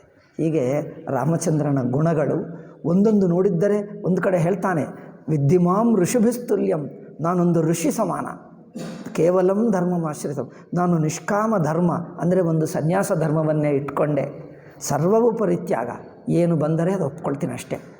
ಹಾಗೆ ಇದೇ ಹೊರತು ನನಗೆ ಲೌಕಿಕ, ಇಹಲೋಕ, ಪರಲೋಕ ಸುಖ ಯಾವುದ ಮೇಲೆ ನನಗಿಲ್ಲ, ಸರ್ವವೂ ಪರಿತ್ಯಾಗ ಮಾಡಿ ಎಲ್ಲವೂ ಇದ್ದೇನೆ. ಈಗ ಈ ಗುಣಗಳು ಶ್ರೋತಕಿ ಅಥವಾ ಶ್ರೋತ ಆಗಲಿ ಪಾಠಕ, ರಾಮಾಯಣ ಓದುಗರು ಪಾಠಕರು, ಶ್ರೋತ ಅಥವಾ ಕಥಾ ಕೇಳಿದ್ದರೆ ಶ್ರೋತಕಿ ಅಥವಾ ಪಾಠಕರಿಗೆ ಈ ಗುಣಗಳು ಹೃದಯಕ್ಕೆ ಹತ್ತಬೇಕು. ಅದು ಪ್ರಯೋಜನ. ಅದರಿಂದ ಮನುಷ್ಯನನ್ನು ಆಧ್ಯಾತ್ಮಿಕ ಸಾಧನಕ್ಕೆ, ವೇದಾಂತಕ್ಕೆ ಯೋಗ್ಯನನ್ನು ಮಾಡುತ್ತದೆ. ಆವಾಗ ವೇದಾಂತ ಸುಲಭವಾಗಿ ಅರ್ಥವಾಗಿ ಬಿಡ್ತದೆ. ನಾಮರೂಪ ಜಗತ್ತು ಮೇಲೆ ಯಾವುದ ಮೇಲೆ ಆಸಕ್ತಿ ಇಲ್ಲ, ಎಲ್ಲವೂ ಬ್ರಹ್ಮಮಯವೇ. ನಾನು ಎಂಬ ಅಭಿಮಾನ ಬಿಟ್ಟು ರಾಗ, ದ್ವೇಷ, ಅಭಿಮಾನ, ಅಹಂಕಾರಗಳನ್ನು ಬಿಡಿಸಿಕೊಂಡರೆ ತೋರುವ ಜಗತ್ತೆಲ್ಲವೂ ನಾಮರೂಪಮಯವೂ ಪರಮಾತ್ಮಮಯವೇ. ಯಾವುದ ಮೇಲೆ ವಿಶೇಷ ಆಸಕ್ತಿ ಇಲ್ಲ, ವಿಶೇಷ ಪ್ರೀತಿ ಇಲ್ಲ, ಎಲ್ಲವೂ ಒಂದು ದಿವ್ಯವಾಗಿ ತೋರ್ತಾ ಇದೆ. ಇಂಥ ಮಟ್ಟಕ್ಕೆ ತೋರಿದಾಗ ವೈಶ್ವಾನರ ದೃಷ್ಟಿ ಹೇಳ್ತೀವಲ್ಲ, ಇನ್ನೊಂದು ಹೆಜ್ಜೆ ಅಷ್ಟೇ. ಈ ತೋರಿಕೆ ಎಲ್ಲ ಚೈತನ್ಯದಲ್ಲಿ ಅಧ್ಯಸ್ಥ ಎಂದು ಒಂದು ಮಾತು ಹೇಳಿದರೆ ತಕ್ಷಣವೇ ಬ್ರಹ್ಮತ್ವ ಆಗುತ್ತದೆ. ಆದ್ದರಿಂದ ಆ ಬ್ರಹ್ಮಸ್ವರೂಪ ತಿಳಿಯುವುದಕ್ಕೆ ಮನಸ್ಸು ಶುದ್ಧವೂ ಅಂತರ್ಮುಖವೂ ಆಗಬೇಕು. ಅಂತಃಕರಣ ಶುದ್ಧಿಗೆ, ಅಂತರ್ಮುಖತ್ವಕ್ಕೆ, ವೇದಾಂತದ ಬ್ರಹ್ಮವು ಅನುಭವಕ್ಕೆ ಬರುವುದಕ್ಕೆ ಇದು ಅತ್ಯಂತ ಉಪಕಾರಿ. ಅದಕ್ಕೋಸ್ಕರ ಇದನ್ನು ವಾಲ್ಮೀಕಿ ರಾಮಾಯಣ ಅವಶ್ಯವಾಗಿ ಓದಬೇಕು, ಮನನ ಮಾಡಬೇಕು. ಆ ಗುಣಗಳು ಇನ್ನೀಗ ಬೇರೆ ಎಲ್ಲಿಯೂ ಕಂಡು ಬರಲ್ಲ. ಅದಕ್ಕೋಸ್ಕರ ಇದು ಸುಮ್ಮನೆ ಸಾಹಿತ್ಯ ಎಂದು ನೋಡಬಾರದು, ಲೌಕಿಕ ಸಾಹಿತ್ಯ ಅಲ್ಲ, ಇದು ಒಂದು ಭಾವನಾತ್ಮಕ. ಅದಕ್ಕೋಸ್ಕರ ಇದು ನೋಡಿ ನಮ್ಮ ಜನರು ಗ್ರಂಥಕ್ಕೆ ಬೆಲೆ ಕೊಟ್ಟರು. ಗ್ರಂಥಕ್ಕೆ ಬೆಲೆ, ಅರ್ಥಕ್ಕೆ ಬೆಲೆ. ಅರ್ಥದಲ್ಲಿಯೂ ಧರ್ಮಬುದ್ಧಿ ಇದೆ ಮತ್ತು ಆಧ್ಯಾತ್ಮಿಕ ಭಾವನಾ, ಭಗವದ್ ಉಪಾಸನ ಇದೆ, ಎರಡೂ ಇದೆ. ಗ್ರಂಥಕ್ಕೆ ಬೆಲೆ ಅಂದರೆ ಪಾರಾಯಣ. ಮಿಕ್ಕ ಗ್ರಂಥಗಳು ಇರಬಹುದು, ಒಳ್ಳೆಯ ಪುಸ್ತಕಗಳು, ವಿದೇಶಿ ಸಾಹಿತ್ಯ, ಇಂಗ್ಲೀಷು, ಜರ್ಮನು, ಲ್ಯಾಟಿನು, ಗ್ರೀಕು, ಪ್ರಾಚೀನಗಳು ಸಾಹಿತ್ಯ ಇದೆ. ಯಾವುದು ಸಜೀವವಾಗಿ ನಿಂತಿಲ್ಲ. ನಮ್ಮ ಗ್ರಂಥಗಳು ಸಜೀವವಾಗಿ ಏಕೆ ನಿಂತಿವೆ ಅಂದರೆ ಇದು ಗ್ರಂಥವನ್ನು ಒಂದು ಪೂಜ್ಯ ಭಾವದಿಂದ ನೋಡ್ತೀವಿ. ಭಾಗವತ, ಭಗವದ್ಗೀತಾ ಈ ಪುಸ್ತಕವನ್ನು ಪೂಜೆ ಮಾಡ್ತೀವಿ. ಗ್ರಂಥ ಪುಸ್ತಕ, ಲಿಖಿತ ಪುಸ್ತಕವನ್ನು ಒಂದು ಪೂಜಾ ಮಂದಿರದಲ್ಲಿ ಇಡ್ತೀವಿ. ಅವರು ಯಾವ ಪುಸ್ತಕವಾದರೂ ಪೂಜಾ ಮಂದಿರದಲ್ಲಿ ಇಡಲ್ಲ, ಅವರಿಗೆ ಪೂಜೆ ಎನ್ನುವುದಿಲ್ಲ. ನಮಗೆ ಪೂಜಾ ಮಂದಿರದಲ್ಲಿಟ್ಟು ಪೂಜೆ ಮಾಡ್ತೀವಿ, ಪಾರಾಯಣ ಮಾಡ್ತೀವಿ, ನಿತ್ಯ ಪಾರಾಯಣ. ಅರ್ಥ ಗೊತ್ತಿಲ್ಲದಿದ್ದರೂ ಸುಮ್ಮನೆ ಪಾರಾಯಣ ಮಾಡಿ, ಅದೇ ನಿಮಗೆ ಪುಣ್ಯ. ವಾಲ್ಮೀಕಿ ಬರೆದಿರುವ ಶ್ಲೋಕಗಳಲ್ಲಿ ಇದಕ್ಕೆ ವೇದತ್ವ ಇದೆ. ಕಾಳಿದಾಸ ಬರೆದಿದ್ದರೆ ಅದರಲ್ಲಿ ರಾಮಚಂದ್ರನ ಕೆಲವು ಸದ್ಗುಣಗಳು ವರ್ಣನ ಮಾಡಿದ, ಆದರೆ ಕಾಳಿದಾಸ ಬರೆದಿರುವಂಥ ಕಾವ್ಯಗಳು ಪಾರಾಯಣ ಮಾಡಲ್ಲ. ನಾವು ಪಾರಾಯಣ ಮಾಡಿದರೆ ಪುಣ್ಯ ಬರುತ್ತದೆ ಎಂದು ಕಾಳಿದಾಸ ಪ್ರಾರಂಭದಲ್ಲಿ ಆಗಲಿ ಕೊನೆಯದಲ್ಲಿ ಆಗಲಿ ಯಾರು ಇದನ್ನು ಪಾರಾಯಣ ಮಾಡ್ತಾರೋ ಅವರಿಗೆ ಪುಣ್ಯ ಬರುತ್ತದೆ, ಪಾಪಕ್ಷಯವಾಗುತ್ತದೆ ಎಲ್ಲಿಯಾದರೂ ಹೇಳಿದ್ದನ? ಫಲಶ್ರುತಿ ಇಲ್ಲ. ಪ್ರಾಸಾದಿಕ ಗ್ರಂಥಗಳಿಗೆ, ಭಗವಂತನ ಅನುಗ್ರಹದಿಂದ ಬಂದಿರುವ ಋಷಿಮುಖದಿಂದ ಬಂದಿರುವ ಗ್ರಂಥಗಳಿಗೆ ಈ ಶಕ್ತಿ ಇರುತ್ತದೆ, ಪಾಪಕ್ಷಯ ಇರುತ್ತದೆ. ಪಾರಾಯಣ ಮಾಡು, ಪಾಪಕ್ಷಯವಾಗುತ್ತದೆ, ಪುಣ್ಯ ಆಗುತ್ತದೆ. ಕಾವ್ಯಗಳಿಗಿಲ್ಲ, ಕಾವ್ಯ ಗ್ರಂಥಗಳಿಗೆ ಆ ಭಾವನೆ ಇಲ್ಲ. ಅದಕ್ಕೋಸ್ಕರ ಕಾವ್ಯಗಳು ಕಾದಂಬರಿಗಳಿಗೆ ಅದಿಲ್ಲ. ಆದ್ದರಿಂದ ಶ್ಲೋಕಗಳು ಋಷಿಮುಖದಿಂದ ಬಂದಿವೆ. ಅದಕ್ಕೋಸ್ಕರ ವೇದಮಂತ್ರ ಪಾರಾಯಣ, ವೇದಮಂತ್ರ ಪಾರಾಯಣದಿಂದ ಹೇಗೆ ಪುಣ್ಯ ಉಂಟಾಗುತ್ತದೋ ಈ ಗ್ರಂಥ ಪಾರಾಯಣದಿಂದಲೂ ಪುಣ್ಯ ಉಂಟಾಗುತ್ತದೆ. ಅದರಿಂದ ರಾಮಾಯಣಕ್ಕೆ, ಭಾರತಕ್ಕೆ, ಭಗವದ್ಗೀತಕ್ಕೆ ಒಂದು ವೇದ ಸಮಾನತೆ ಬಂದು ತಂದುಬಿಟ್ಟರು. ನೀವು ಅರ್ಥ ತಿಳ್ಕೋ ಸರಿ, ಅರ್ಥ ಇಲ್ಲದಿದ್ದರೂ ಸುಮ್ಮನೆ ಪಾರಾಯಣ ಮಾಡು. ವಿಷ್ಣು ಸಹಸ್ರನಾಮ ಮಹಾಭಾರತದಲ್ಲೇ ಇದೆ, ಭಗವದ್ಗೀತಾ ಮಹಾಭಾರತದಲ್ಲೇ. ಇವ ರಾಮಾಯಣ ಸುಂದರಕಾಂಡ ಆಗಲಿ ಅಥವಾ ಇಡೀ ರಾಮಾಯಣ ಆಗಲಿ, ರಾಮಾಯಣದ ಯಾವ ಕಾಂಡನೇ ಆಗಲಿ, ಇದು ವೇದ ಸಮಾನ ಆಯಿತು. ಶ್ಲೋಕಕ್ಕೆ ವೇದ ಸಮಾನತೆ ಬಂದುಬಿಟ್ಟಿದೆ. ಇದು ರಾಮಾಯಣ ಕಥನೆ ಪುಣ್ಯ ಹೇಳ್ತಾರೆ. ಹೌದು, ರಾಮಚಂದ್ರನ ಮಹಿಮ ಹೇಳುವುದರಿಂದ ರಾಮಾಯಣ ಕಥೆಯೂ ಪುಣ್ಯಕರವೇ, ಬಟ್ ಗ್ರಂಥ ಶ್ಲೋಕವೂ ಪುಣ್ಯಕರವೇ. ಅದನ್ನು ಇದ್ದನ್ನು ಇದ್ದ ಹಾಗೆ ಓದುವುದು ಪುಣ್ಯಕರ. ಅಂದರೆ ಶ್ಲೋಕಗಳಿಗೆ ವೇದತ್ವ ಬಂದುಬಿಟ್ಟಿದೆ, ವೇದ ಸಮಾನತೆ ಬಂದಿದೆ. ಅದಕ್ಕೋಸ್ಕರ ಪಾರಾಯಣ ಮಾಡ್ತೀವಿ. ಇದಕ್ಕೆ ನಿಯಮ ಇಲ್ಲ, ಎಲ್ಲರೂ ಓದಬಹುದು, ಯಾರಾದರೂ ಓದಬಹುದು. ವೇದಕ್ಕೆ ತುಂಬ ನಿಯಮಗಳು, ಆ ನಿಯಮ ಇರಬೇಕು, ಬ್ರಾಹ್ಮಣನೇ ಆಗಬೇಕು, ಸಸ್ವರ ಹೇಳಬೇಕು, ಅದಕ್ಕೆ ಏನೇನೋ ನಿಯಮಗಳಿವೆ. ಉಪನಯನ ಆಗಿರಬೇಕು, ಅದಕ್ಕೆ ಅಧ್ಯಯನಕ್ಕೆ ನಿಯಮ, ಅಧ್ಯಯನ ನಂತರ ಪಾರಾಯಣಕ್ಕೆ ನಿಯಮ. ತಪ್ಪು ಮಾಡಿದ್ದರೆ ಪ್ರಾಯಶ್ಚಿತ್ತಗಳು. ಇದಕ್ಕಷ್ಟೇನಿಲ್ಲ, ಪಾರಾಯಣ ಮಾಡು ಸಾಕು, ಭಕ್ತಿಯಿಂದ ನಡೆಯುತ್ತದೆ. ಆದ್ದರಿಂದ ರಾಮಾಯಣ ಭಾಗವತ ಇದೆ. ಆದ್ದರಿಂದ ವಾಲ್ಮೀಕಿ ಮುಖದಿಂದ ಬರುವುದರಿಂದ ಶ್ಲೋಕಕ್ಕೆ ಮಹಿಮೆ ಇದೆ, ಮತ್ತು ಇದರ ಅರ್ಥವೂ ಭಗವಂತನ ಚಿಂತನೆ ಇದೆ. ಸೊ ಈ ಗುಣಗಳನ್ನು ವರ್ಣನೆ ಮಾಡ್ತಾನೆ. ಗುಣಗಳು ಕೇಳಿದ್ದಾಗ ಈ ಗುಣಗಳೆಲ್ಲ ನೋಡಿದ್ದರೆ ಆತ್ಮವಾನ್ಕೋ ಜಿತಕ್ರೋಧ, ಪೂರ್ತಿ ಇಂದ್ರಿಯ ನಿಗ್ರಹ, ಮನೋನಿಗ್ರಹ, ಜಿತಕ್ರೋಧ. ಎಷ್ಟು ತೊಂದರೆ ಕೊಡು ಕೋಪ ಬರಲ್ಲ. ಧರ್ಮಕ್ಕೋಸ್ಕರ ಕೋಪ ಬರುತ್ತದೆ, ಲೋಕಾನುಗ್ರಹಕ್ಕೆ ಬರುತ್ತದೆ. ತನಗೆ ಅನ್ಯಾಯ ಮಾಡಿದ್ದರೆ ಯಾರ ಮೇಲೆ ಕೋಪ ಬರಲ್ಲ. ಕೈಕೇಯಿ ಹಿಂಸೆ ಮಾಡಿದ್ದಾರೆ, ಕೈಕೇಯಿ ಮೇಲೆ ಕೋಪ ಮಾಡಲಿಲ್ಲ. ಇನ್ನು ಮಂಥರ ಮೇಲೆ ಮಾಡಲಿಲ್ಲ. ಯಾರ ಮೇಲೂ ತನಗೆ ಅನ್ಯಾಯ ಮಾಡಿರುವ ವ್ಯಕ್ತಿ ಮೇಲೆ, ರಾವಣನ ಮೇಲೆ ಕೋಪ ಬಂದಿಲ್ಲ. ಧರ್ಮಕ್ಕೆ ಅನುಗುಣವಾಗಿ ಹೋಗಿ ಅವನು ಯುದ್ಧ ಮಾಡಿ ಸಾಯಿಸಿ ಸೀತೆಯನ್ನು ಕರ್ಕೊಂಡು ಬಂದನೇ ಹೊರತು ರಾವಣನ ಮೇಲೆ ಕೋಪದಿಂದ ಹೇಳಿರುವ ಒಂದು ಮಾತು ಇಲ್ಲ. ಅದು ನಾನು ತುಂಬ ಹುಡುಕಿದೆ, ಎಲ್ಲಿಯಾದರೂ ಹೇಳಿದ್ದಾರ ಎಲ್ಲಿ ಹೇಳಲಿಲ್ಲ. ಅದು ಜಿತಕ್ರೋಧ ಅಂದರೆ ಅದು ನೋಡಿದ್ದರೆ ಇಂಥ ಕಷ್ಟ ಕಾಲದಲ್ಲಿಯೂ ತಾನು ದೇಹವಲ್ಲ, ತನಗೆ ಕಷ್ಟವೇ ಇಲ್ಲ ಎಂದಂತೆ ಹೇಗೆ ಒಂದು ಸಾಕ್ಷಿ ಭಾವದಲ್ಲಿ ನಿಂತಿದ್ದಾನೆ, ಸಾಕ್ಷಾತ್ ಪರಮಾತ್ಮ ರೂಪನೇ. ಅದು ನೋಡಿದ್ದರೆ ಅವರ ಸ್ಮರಣ ಇದ್ದರೆ, ರಾಮಚಂದ್ರ ಅಂದರೆ ಒಂದು ಬ್ರಹ್ಮಸ್ವರೂಪವೇ, ಆ ಸ್ಮರಣದಿಂದ ನಾವು ಬ್ರಹ್ಮದಲ್ಲೇ ನಿಂತಿರ್ತೀವಿ, ಸಾಕ್ಷಿ ಭಾವದಲ್ಲೇ ನಿಂತು ಬಿಡ್ತೀವಿ. ಅದು ಆಗಬೇಕು. ರಾಮಚಂದ್ರನ ಸ್ಮರಣದಿಂದ, ರಾಮಚಂದ್ರನ ಗುಣ ಆಯಾ ಸಂದರ್ಭದಲ್ಲಿ ಹೇಗಿದ್ದಾನೆಂದರೆ ನಾಮರೂಪಗಳು, ದೇಶ ಕಾಲಗಳು, ತನಗೆ ದೇಹ ಅದು ಯಾವುದೂ ಇಲ್ಲದೆ ನಿಂತಿದ್ದಾನೆ ಬ್ರಹ್ಮಸ್ವರೂಪವಾಗಿ. ಅದು ಸ್ಮರಣಕ್ಕೆ ಬಂದರೆ, ಅದು ಚಿಂತನೆ ಮಾಡುವವರಿಗೆ ನಾವು ಹಾಗೆಯೇ ದೇಹೇಂದ್ರಿಯಗಳು ಬಿಟ್ಟು ಬ್ರಹ್ಮಸ್ವರೂಪದಲ್ಲೇ ನಿಂತಿದ್ದೇವೆ ಎಂದು ನಮಗೂ ಆಗುತ್ತದೆ. ಅಲ್ಲಿ ಹೇಳ್ತಾರೆ ಭಗವದ್ಗೀತೆಯಲ್ಲಿ ನೋಡು, ಈ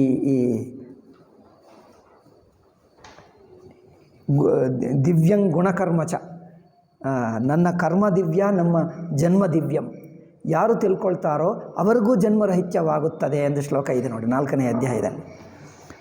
ಮಮ ದಿವ್ಯ ಕರ್ಮಂಚ ಯೋ ವೇತ್ತಿ ತತ್ವತಃ ತ್ಯಕ್ತ್ವಾ ದೇಹಂ ಪುನರ್ಜನ್ಮ ನೈತಿ ಮಾಮೇತಿ ಸ್ವರ್ಜನ. ನನ್ನ ಗುಣಕರ್ಮಗಳು ಅಂದರೆ ಜನ್ಮಕರ್ಮಗಳು, ಭಗವಂತನ ಜನ್ಮನೂ ದಿವ್ಯ ಅಂದರೆ ಏನು?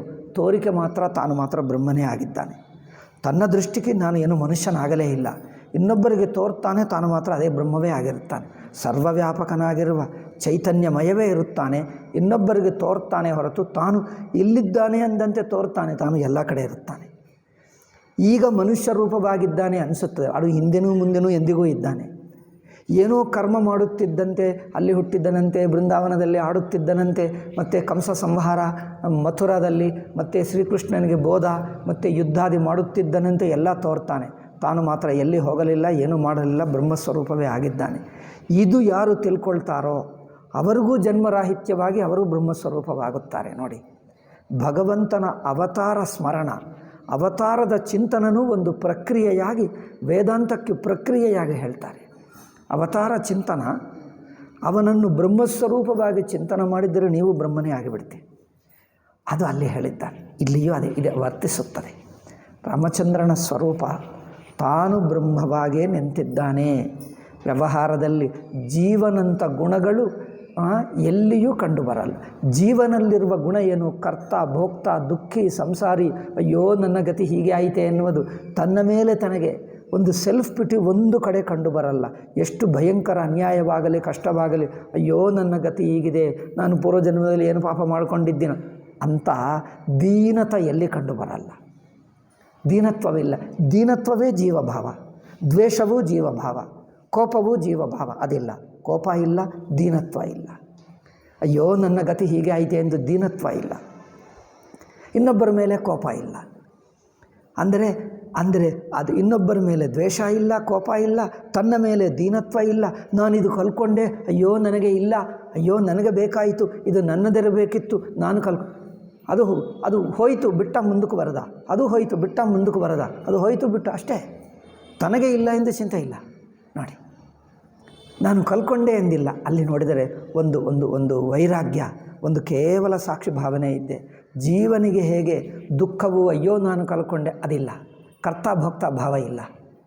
ಅದು ನೋಡಿ ಎಲ್ಲಿದೆ. ರಾಮಚಂದ್ರನನ್ನು ಎಲ್ಲಿ ವಿಷಯ ಭೋಗಿ ಎಂದು ಅಥವಾ ಸಂಪದ ನೋಡಿಕೊಂಡು ನನಗೆ ಸಂಪದ ಬಂದಿದೆ, ಸಂಪದ ಭೋಗ ಅಂದ್ರೇನು? ಅರ್ಥ ಕಾಮ. ಸಂಪದ ಬಂದರೆ ನನಗೆ ಸಂಪದ ಬಂತು ಎಂದು ಸಂಭ್ರಮ ಪಟ್ಕೊಳ್ಳುವುದು, ಕಲ್ಕೊಂಡು ಬಿಟ್ಟರೆ ಅಯ್ಯೋ ನಾನು ಕಲ್ಕೊಂಡೆ ಎಂದು ಬೇಜಾರು ಮಾಡುವುದು. ಆಸ್ತಿ ವಿಷಯದಲ್ಲಿ, ರಾಜ್ಯ ವಿಷಯದಲ್ಲಿ ಅಭಿಮಾನ, ಆಸಕ್ತಿ ಎಲ್ಲಿ ಕಂಡು ಬರಲ್ಲ. ಎಲ್ಲಿ ವಿಷಯ ಭೋಗದಲ್ಲಿ ಸಂಭ್ರಮ ಪಟ್ಕೊಳ್ಳುವುದು ಎಲ್ಲಿ ಕಂಡು ಬರಲ್ಲ. ಅಯ್ಯೋ ಕಲ್ಕೊಂಡೆ ಎನ್ನುವುದಿಲ್ಲ. ಯಾವುದು ಹೇಗಿರುತ್ತೋ ಅದರ ಜೊತೆಗೇ ಲೀಲೆಯಾಗಿ ಮುಂದುವರಿಯುವುದಷ್ಟೇ. ಅರ್ಥ ಕಾಮ ಇಲ್ಲ, ಭೋಗ ಇಲ್ಲ, ಅಭಿಮಾನ ಇಲ್ಲ. ಇದು ನೋಡಿದ್ದರೆ ಏನೆಂದು ಕಂಡು ಬರ್ತಾನೆ? ಕರ್ತ ಭೋಕ್ತೆಯಾಗಿ ಒಂದಕ್ಕೆ ಒಳಗಾಗಿ ದೀನತ್ವ ಪಡ್ಕೊಳ್ಳುವುದು, ಅಯ್ಯೋ ನನಗೆ ದುಃಖ ಎಂದು ಹೇಳುವುದು, ಮತ್ತು ಇನ್ನೊಬ್ಬರ ಮೇಲೆ ದ್ವೇಷ. ಈ ಗುಣಗಳಿಲ್ಲ.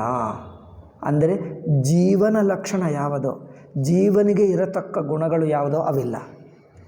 ಇದು ನೋಡುತ್ತಾ ಕಂಡು ಬರುತ್ತದೆ ಸಾಕ್ಷಾತ್ ಹೇಗೆ ಪರಮಾತ್ಮ ಸ್ವರೂಪನಾಗಿದ್ದಾನೆ. ಆದರೂ ಮನುಷ್ಯ ರೂಪ ಧರಿಸಿಕೊಂಡು ಎಲ್ಲರ ಜೊತೆಗೆ ಲೀಲ ಮಾಡ್ತಾ ಇದ್ದಾನೆ. ಅದರಲ್ಲಿ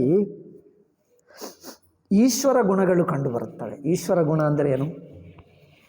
ಇನ್ನೊಬ್ಬರನ್ನು ಅನುಗ್ರಹಿಸುವುದು. ಅದಕ್ಕೋಸ್ಕರ ಯಾರೇ ಬರಲಿ ಇದು ಮಾಡ್ತಾನೆ, ಎಲ್ಲರಿಗೂ ಉಪಕಾರಿ. ಸತ್ಯ ಹೇಳ್ತಾನೆ, ಎಲ್ಲ ಜ್ಞಾನಿ, ಎಲ್ಲರಿಗೂ ಉಪಕಾರ ಮಾಡ್ತಾನೆ. ಸಕಲ ಲೋಕ, ಸಕಲ ಜೀವರಾಶಿಗೆ ಆಕರ್ಷಣೀಯವಾಗಿರುತ್ತಾನೆ. ಎಲ್ಲ ಜೀವರಾಶಿ ರಾಮಚಂದ್ರ ಅಂದರೆ ಆಕರ್ಷಿತವಾಗ್ತಾರೆ. ಏನು ಕಷ್ಟಗಳು ಬಂದರೂ ಅವರಿಗೆ ಶರಣು ಹೊಕ್ಕುತ್ತಾರೆ. ಅಥವಾ ಅದು ಅಲ್ಲದಿದ್ದರೂ ಕನಿಷ್ಠ ಪಕ್ಷ ಅವರನ್ನು ನೆನಪಿಸ್ಕೊಳ್ತಾರೆ. ಅಂದರೆ ಏನು? ಎಲ್ಲರಿಗೆ ರಾಮನೇ ರಕ್ಷಾ ಅಂದರೆ ಇದು ಈಶ್ವರ ಲಕ್ಷಣ. ಈಶ್ವರ ಲಕ್ಷಣವೇನು ಅಂದರೆ ಇನ್ನೊಬ್ಬರಿಗೆ ಉಪಕಾರ ಮಾಡುವುದೇ. ತಾನು ಕಷ್ಟದಲ್ಲಿದ್ದರೂ ಇನ್ನೊಬ್ಬರ ಕಷ್ಟವೇ ಅರ್ಥ ಮಾಡಿಕೊಳ್ತಾನೆ, ಇನ್ನೊಬ್ಬರಿಗೆ ಉಪಕಾರ ಮಾಡ್ತಾನೆ. ತನ್ನ ಕಷ್ಟ ನೋಡುವುದೇ ಇಲ್ಲ, ಇನ್ನೊಬ್ಬರಿಗೆ ಉಪಕಾರನೇ. ಅದು ಈಶ್ವರ ಲಕ್ಷಣ.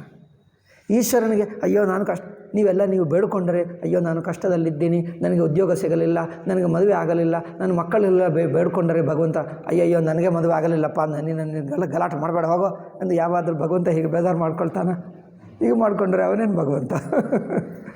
ತನಗೆ ದುಃಖ ಇಲ್ಲ, ತಾನೇ ಬೇಜಾರು, ದೀನತ ಎಲ್ಲಿ ಇಲ್ಲ.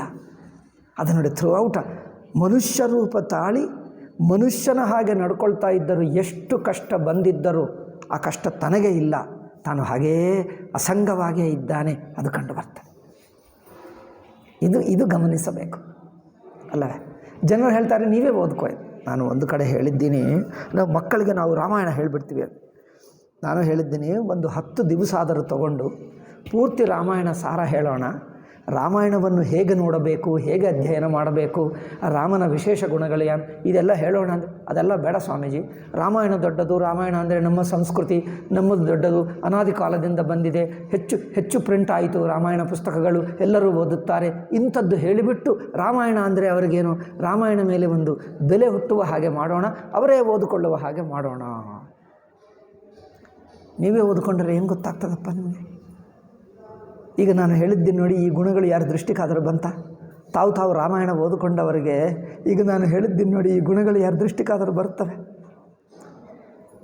ಆದ್ದರಿಂದ ಇದು ಗುರುಮುಖದಿಂದ ಕಲಿಯತಕ್ಕದ್ದಪ್ಪ. ಇದು ಋಷಿ ವಾಚನ.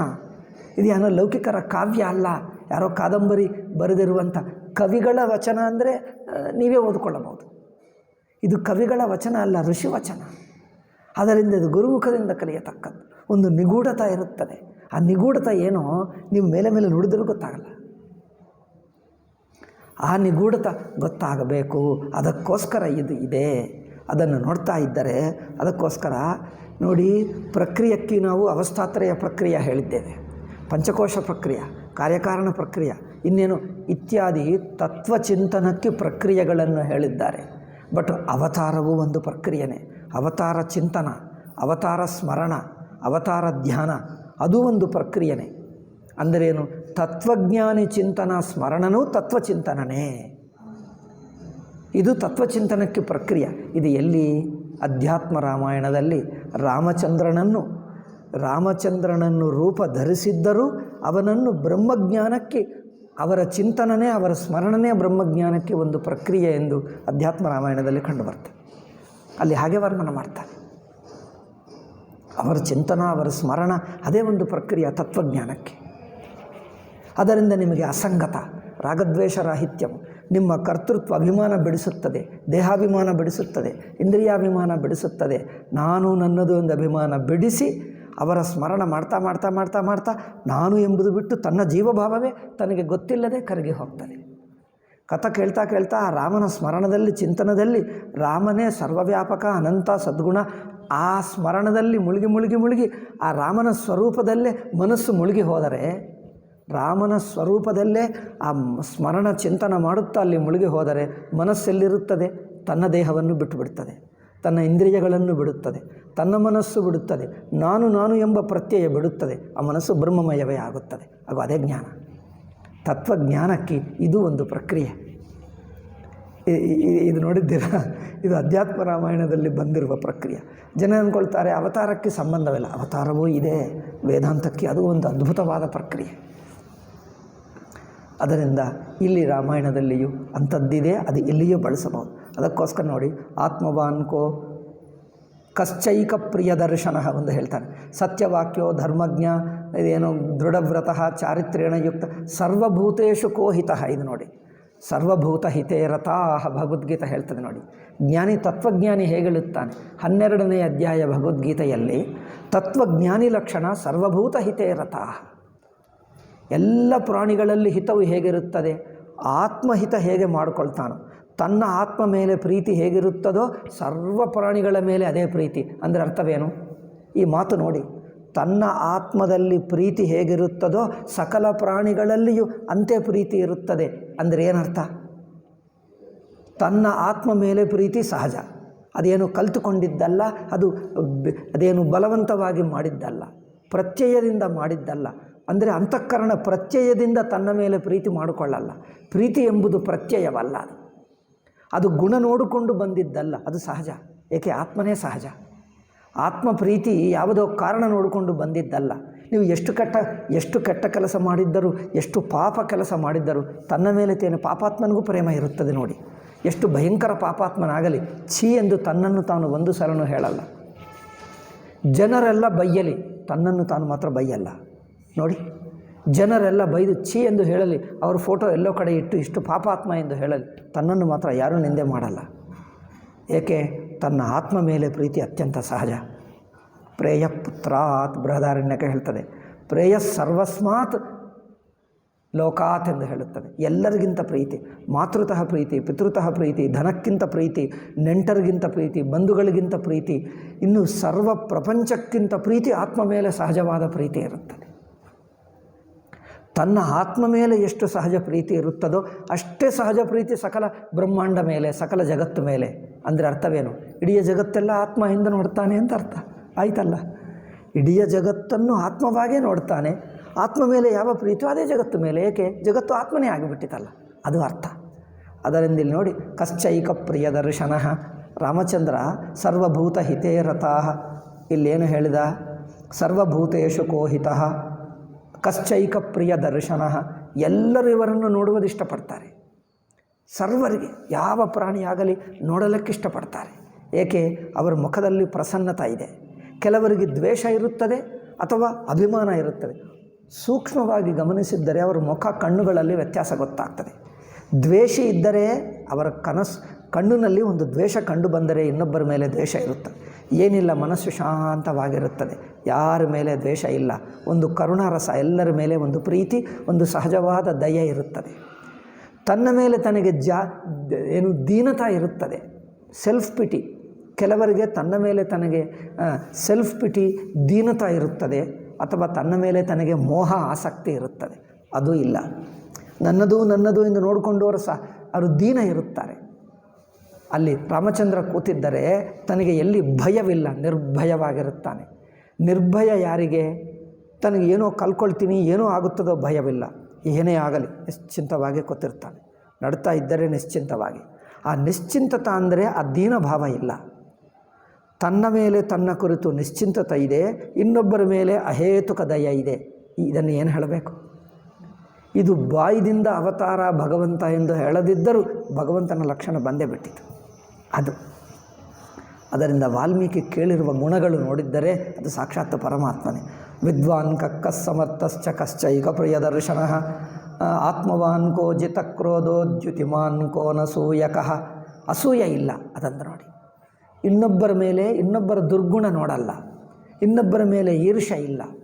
ಎಷ್ಟೇ ತನಗಿಂತ ದೊಡ್ಡವನು ಬರಲಿ ಉದಾರದಿಂದ ಅವನನ್ನೇ ಪ್ರಶಂಸೆ ಮಾಡ್ತಾನೆ ಹೊರತು ತನ್ನನ್ನು ಪಕ್ಕಕ್ಕಿಟ್ಟಿನೊಬ್ಬರನ್ನು ಪ್ರಶಂಸೆ ಮಾಡ್ತಾನೆ. ಸಂತೋಷದಿಂದ, ಆನಂದದಿಂದ ತನ್ನನ್ನು ಸೋಲಿಸಿದ್ದವರನ್ನು ಪ್ರಶಂಸೆ ಮಾಡ್ತಾನೆ, ನಿಂದೆ ಮಾಡಲ್ಲ.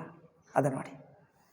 ಇನ್ನೊಬ್ಬರ ಕೈಕೇಯಿ ಎಷ್ಟು ಹಿಂಸೆ ಮಾಡಿದ್ದರೂ ಕೈಕೈಯಲ್ಲಿ ತಪ್ಪು ಕಂಡು ಬರ್ತಾ ಇಲ್ಲ. ಇನ್ನು ವಿನಯದಿಂದ, ಆದರದಿಂದ ಕೈಕೇಯಿ ತನಗೇನೋ ದೊಡ್ಡ ಉಪಕಾರ ಮಾಡಿದ್ದಲ್ಲಂತೆ ವಿನಯದಿಂದ ನಮಸ್ಕಾರ ಮಾಡಿ ಕೃತಜ್ಞತೆ ಹೇಳಿದ್ದಂತೆ ಹೋಗ್ತಾನೆ. ಕೈಕೇಯಿಗೆ ರಾಮಚಂದ್ರ ಕೃತಜ್ಞತದಿಂದ, ವಿನಯದಿಂದ, ಭಕ್ತಿಯಿಂದ ಹೇಳಿ ನಮಸ್ಕಾರ ಮಾಡಿ ಹೋಗೋದು. ಏನು ಹೇಳಬೇಕದು?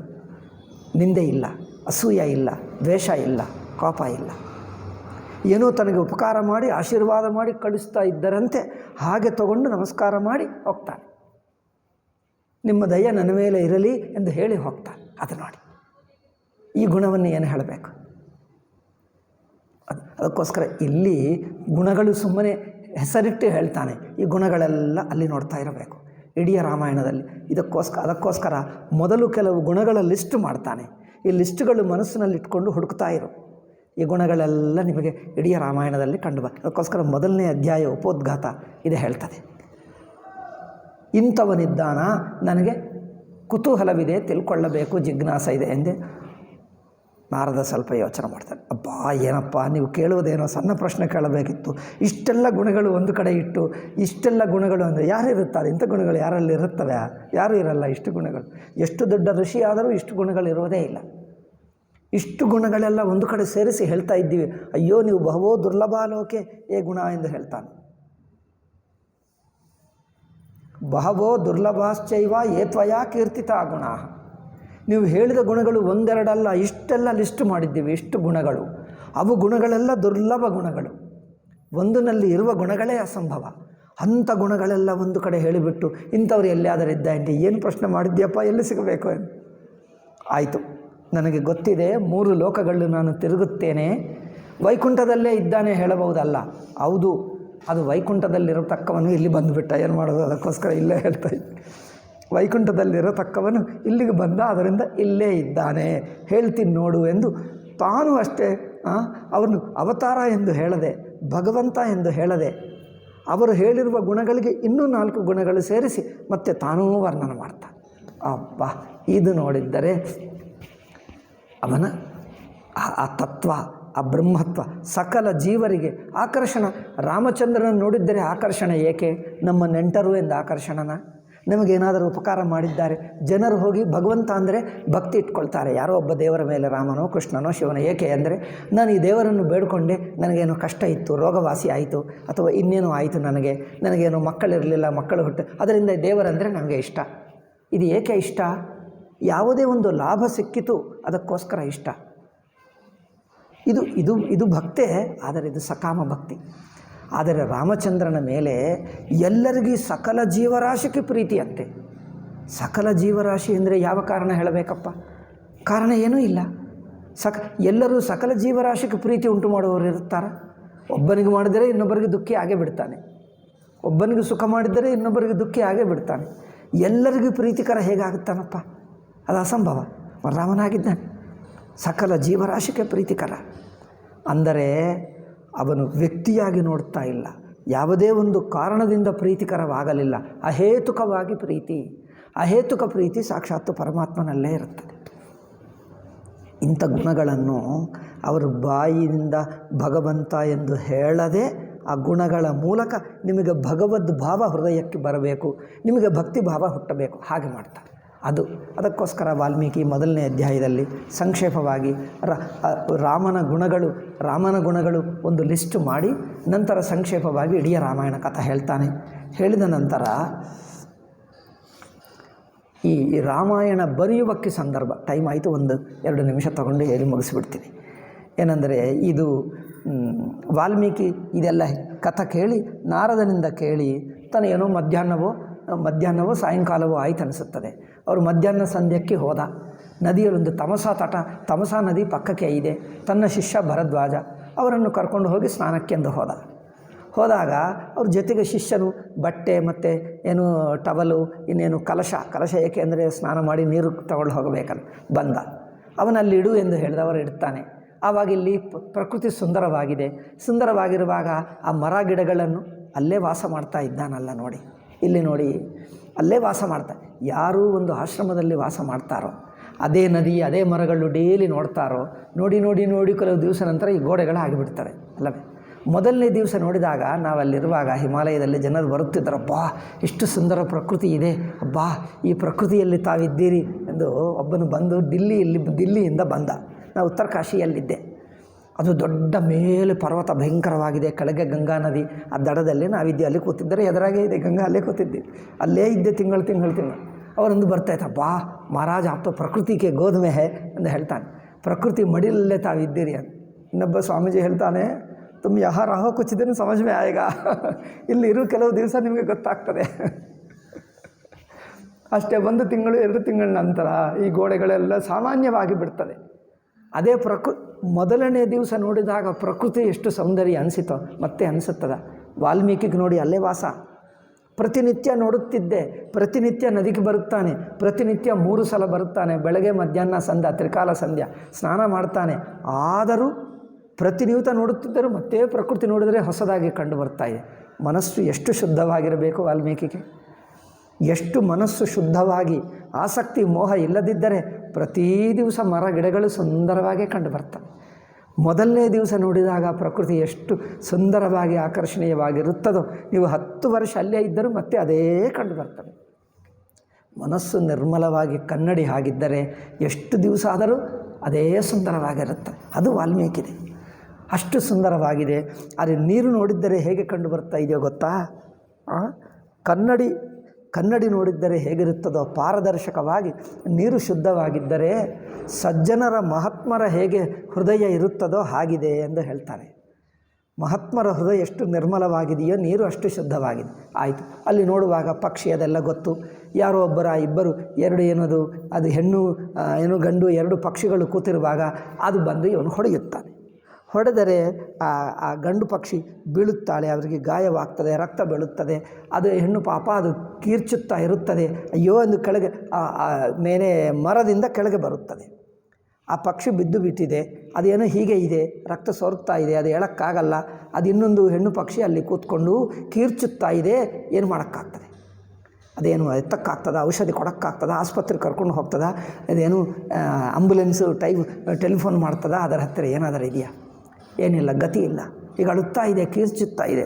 ಆ ಪಕ್ಷಿ ದೀನವಾಗಿ ಏನು ಸಹಾಯವಿಲ್ಲದೆ, ಅದಕ್ಕೆ ಬಾಯಿ ಇಲ್ಲ, ಕೈಕಾಲಿಲ್ಲ ಅಂಥ ಪಕ್ಷಿ ಅಳುತ್ತಾ ಇದ್ದರೆ ಪಾಪ ವಾಲ್ಮೀಕಿಗೆ ಹೃದಯ ಕರಗಿ ಹೋಯಿತು. ಏನಪ್ಪ ಇಷ್ಟು ಕ್ರೂರಾತ್ಮ ನಿಮಗೆ, ಈ ಪಕ್ಷಿ ಸಿಕ್ಕಿತಾ, ಬೇರೆ ಏನು ಸಿಗಲಿಲ್ಲವಾ?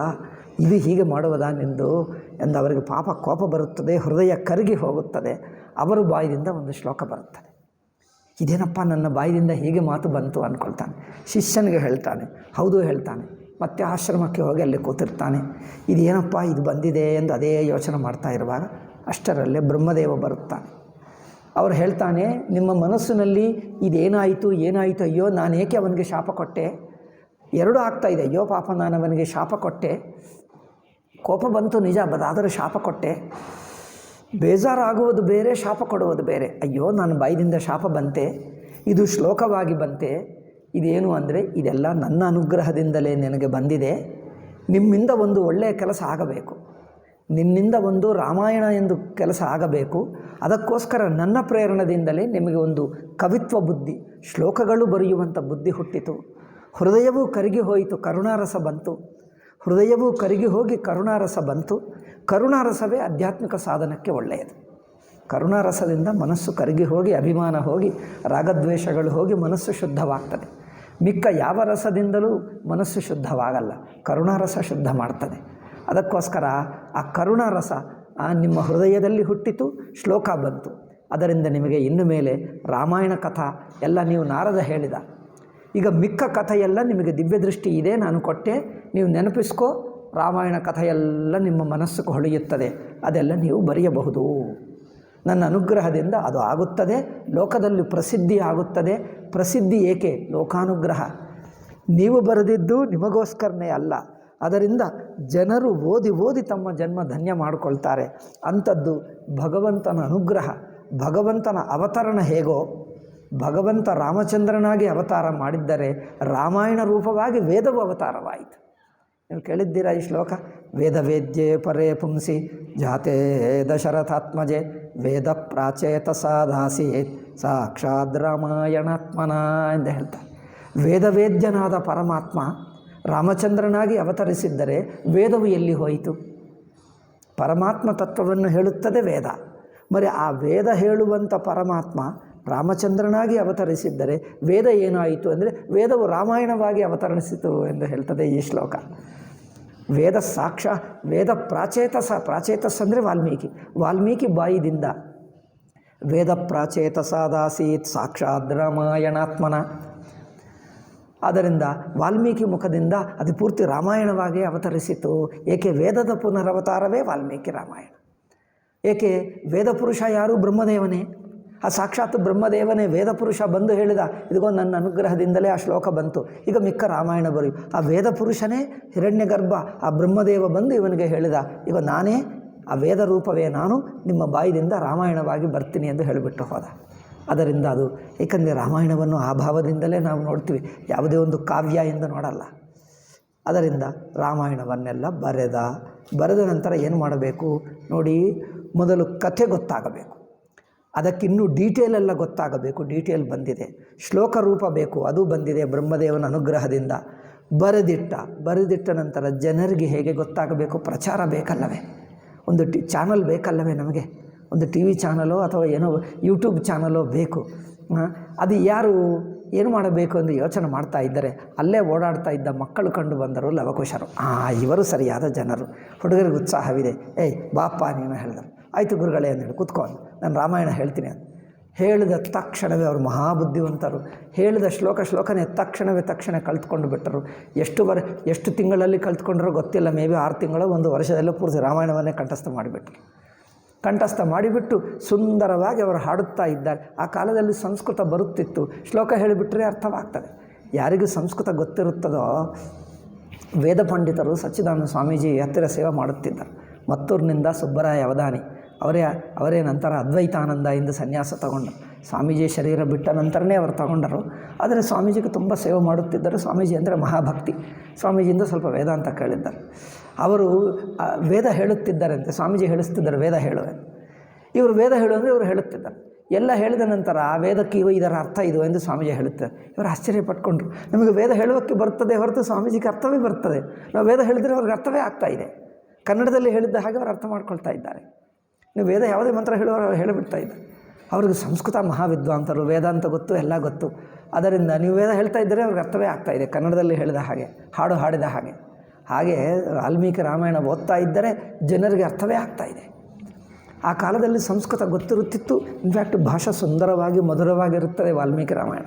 ಸ್ವಲ್ಪ ಸಂಸ್ಕೃತ ಕಲ್ತ್ಕೊಂಡರೆ ಅಷ್ಟೇ. ಈಗ ಕೇಳುತ್ತಾ ಇದ್ದರೆ ಆನಂದವಾಗಿ ನಿಮ್ಮ ಸಿನಿಮಾ ಹಾಡುಗಳ ಹಾಗೆಯೇ ಇರುತ್ತದೆ. ಹಾಡುಗಳ ಹಾಗೆ, ಮಧುರವಾದ ಹಾಡುಗಳ ಹಾಗೆ ಇರುತ್ತದೆ ಶ್ಲೋಕ ಓದ್ತಾ ಇದ್ದರೆ. ಅದರಿಂದ ಅವರಿಗೆ ಹೇಳಿಬಿಟ್ಟರು, ಅವರೆಲ್ಲ ಹೋಗಿ ಹೇಳಪ್ಪ ಅಂದರೆ ಅಲ್ಲೇ ಹೇಳಿದ್ದಾರೆ. ಒಂದು ದಿವಸ ಅಲ್ಲೇ ತಮ್ಮ ಆಶ್ರಮದಲ್ಲೇ ರಾಮಾಯಣ ಕಥೆ ಹೇಳಿದ್ದಾರೆ. ಮುಂದಿನ ದಿವಸ ನಾವು ಬೇರೆ ಅಯೋಧ್ಯಕ್ಕೆ ಹೋಗಿ ಆಯಿತು ಎಂದು ಹೇಳಿದ್ರು. ಕಳಿಸಿಬಿಟ್ರೆ ಚಿಕ್ಕ ಹುಡುಗರು ಅರಣ್ಯವಾಸಿಗಳು ಅಲ್ಲವೇ, ಅದೇನು ಜಿಂಕೆ ಚರ್ಮ ಇದೆಲ್ಲ ಉಟ್ಕೊಂಡ್ರು, ಅವ್ರಿಗೇನು ಬಟ್ಟೆಗಳಿರಲ್ಲ, ಜಿಂಕೆ ಚರ್ಮನೋ ಅಥವಾ ಏನೋ ನಾರ ಬಟ್ಟೆಗಳು ಅದೆಲ್ಲ ಉಟ್ಕೊಂಡು ಅಯೋಧ್ಯಕ್ಕೆ ಹೋದರು. ಹೋಗಿ ಬೀದಿಯಲ್ಲಿ ನಿಂತ್ಕೊಂಡು ಅಲ್ಲಲ್ಲಿ ಒಂದು ಏನು ಕ್ರಾಸ್ ಇರುತ್ತೆ ನೋಡಿ, ಸರ್ಕಲ್ಗಳು ನೋಡಿಕೊಂಡು ಹೆಚ್ಚು ಜನರು ನಿಂತಿರುವ ಜಾಗದಲ್ಲಿ ನೋಡಿಕೊಂಡು ರಾಮಾಯಣ ಹಾಡ್ತಾ ಇರೋದು ಶುರು ಮಾಡಿದ್ರು. ಜನರೆಲ್ಲ ಹೋಗೋರೆಲ್ಲ ಅಲ್ಲೇ ನಿಂತ್ಕೊಂಡು ಎಲ್ಲರೂ ಕೇಳ್ತಾ ಇದ್ದಾರೆ. ಇದು ಕೇಳಿ ರಾಮನಿಗೆ ಗೊತ್ತಾಯಿತು, ಅಯ್ಯೋ ಇಂಥವರಿದ್ದಾರೆ ಅಂದರೆ ರಾಮನು ಕರೆಯುತ್ತಾನೆ. ಹೇಳಪ್ಪ ಅಂದರೆ ಇಡೀ ರಾಮಾಯಣ ಹೇಳಿಬಿಡ್ತಾರೆ. ನಂತರ ಅಲ್ಲಿರುವ ಜನರು ಅಯ್ಯಯ್ಯೋ ಇಷ್ಟು ಚೆನ್ನಾಗಿ ಹುಡುಗರು ಹಾಡಿದ್ದಾರೆ, ರಾಮಕಥೆ ಕೇಳಿದ್ದರೆ ನಮಗೆ ಆನಂದವಾಗ್ತಾ ಇದೆ ಎಂದು ಕೇಳಿ ಅವ್ರಿಗೇನೋ ದಕ್ಷಿಣ ಕೊಡೋಕ್ಕೆ ಹೋದರೆ ನಾವು ಅರಣ್ಯವಾಸಿಗಳು ನಮಗೇಕೆ ಇದೆಲ್ಲ ವಸ್ತು ಎಂದು ಯಾವುದೇ ಕಾಸ್ಟ್ಲಿ ವಸ್ತು ಕೊಟ್ಟರು ಯಾವುದೂ ತಗೊಂಡಿಲ್ಲ. ಒಬ್ಬರು ಏನೋ ಕಮಂಡಲು ಕೊಟ್ಟರು, ಒಬ್ಬರೇನೋ ಇನ್ನೇನು ಒಂದು ಬಟ್ಟೆ, ಒಂದು ಕೌಪಿನ ಬಟ್ಟೆ ಕೊಟ್ಟರು, ಇಂಥದ್ದು ಮಾತ್ರ ತೊಗೊಂಡರು. ಮಿಕ್ಕದು ದರ್ಭ ಏನೋ ಕೊಟ್ಟರೆ ತೊಗೊಂಡರು ಅಷ್ಟೇ ಹೊರತು ಮಿಕ್ಕ ಯಾವ ವಸ್ತುಗಳು, ಸಿಟಿ ವಸ್ತುಗಳು ಯಾವುದೂ ತಗೊಂಡಿಲ್ಲ. ನೋಡಿ ಅವರು ಹೇಳ್ತಾರೆ, ಸಿಟಿಯಲ್ಲಿ ಬಳಸುವ ವಸ್ತುಗಳು ಯಾವುದೂ ತಗೊಂಡಿಲ್ಲ. ಏನೋ ಕಮಂಡಲು ಇಂಥದ್ದು, ಕಮಂಡಲ್ ಅಂದರೆ ಒಂದು ಮರದ ಪಾತ್ರ ಇರುತ್ತದೆ ನೋಡಿ, ಏನದು ಒಂದು ಕೊಬ್ಬರಿ ಪಾತ್ರನೋ ಅಥವಾ ಏನದು ಕೆಲವು ಅಲಾಬು ಅಂದರೆ ಏನು ಹೇಳ್ತಾರೆ ನೋಡಿ, ಅಲಾಬು ಅಂದರೆ ಒಂದು ಬಗೆಯಾದ ತರಕಾರಿದಿರುತ್ತದೆ ನೋಡಿ, ಎಷ್ಟು ದಪ್ಪದಾಗುತ್ತದೆ. ಗುಮ್ಮಡಿಕಾಯಿ ಅಲ್ಲ, ಆ ಗುಮ್ಮಡಿಕಾಯಿ ತರಹನೇ ಇನ್ನೊಂದಿರುತ್ತದೆ.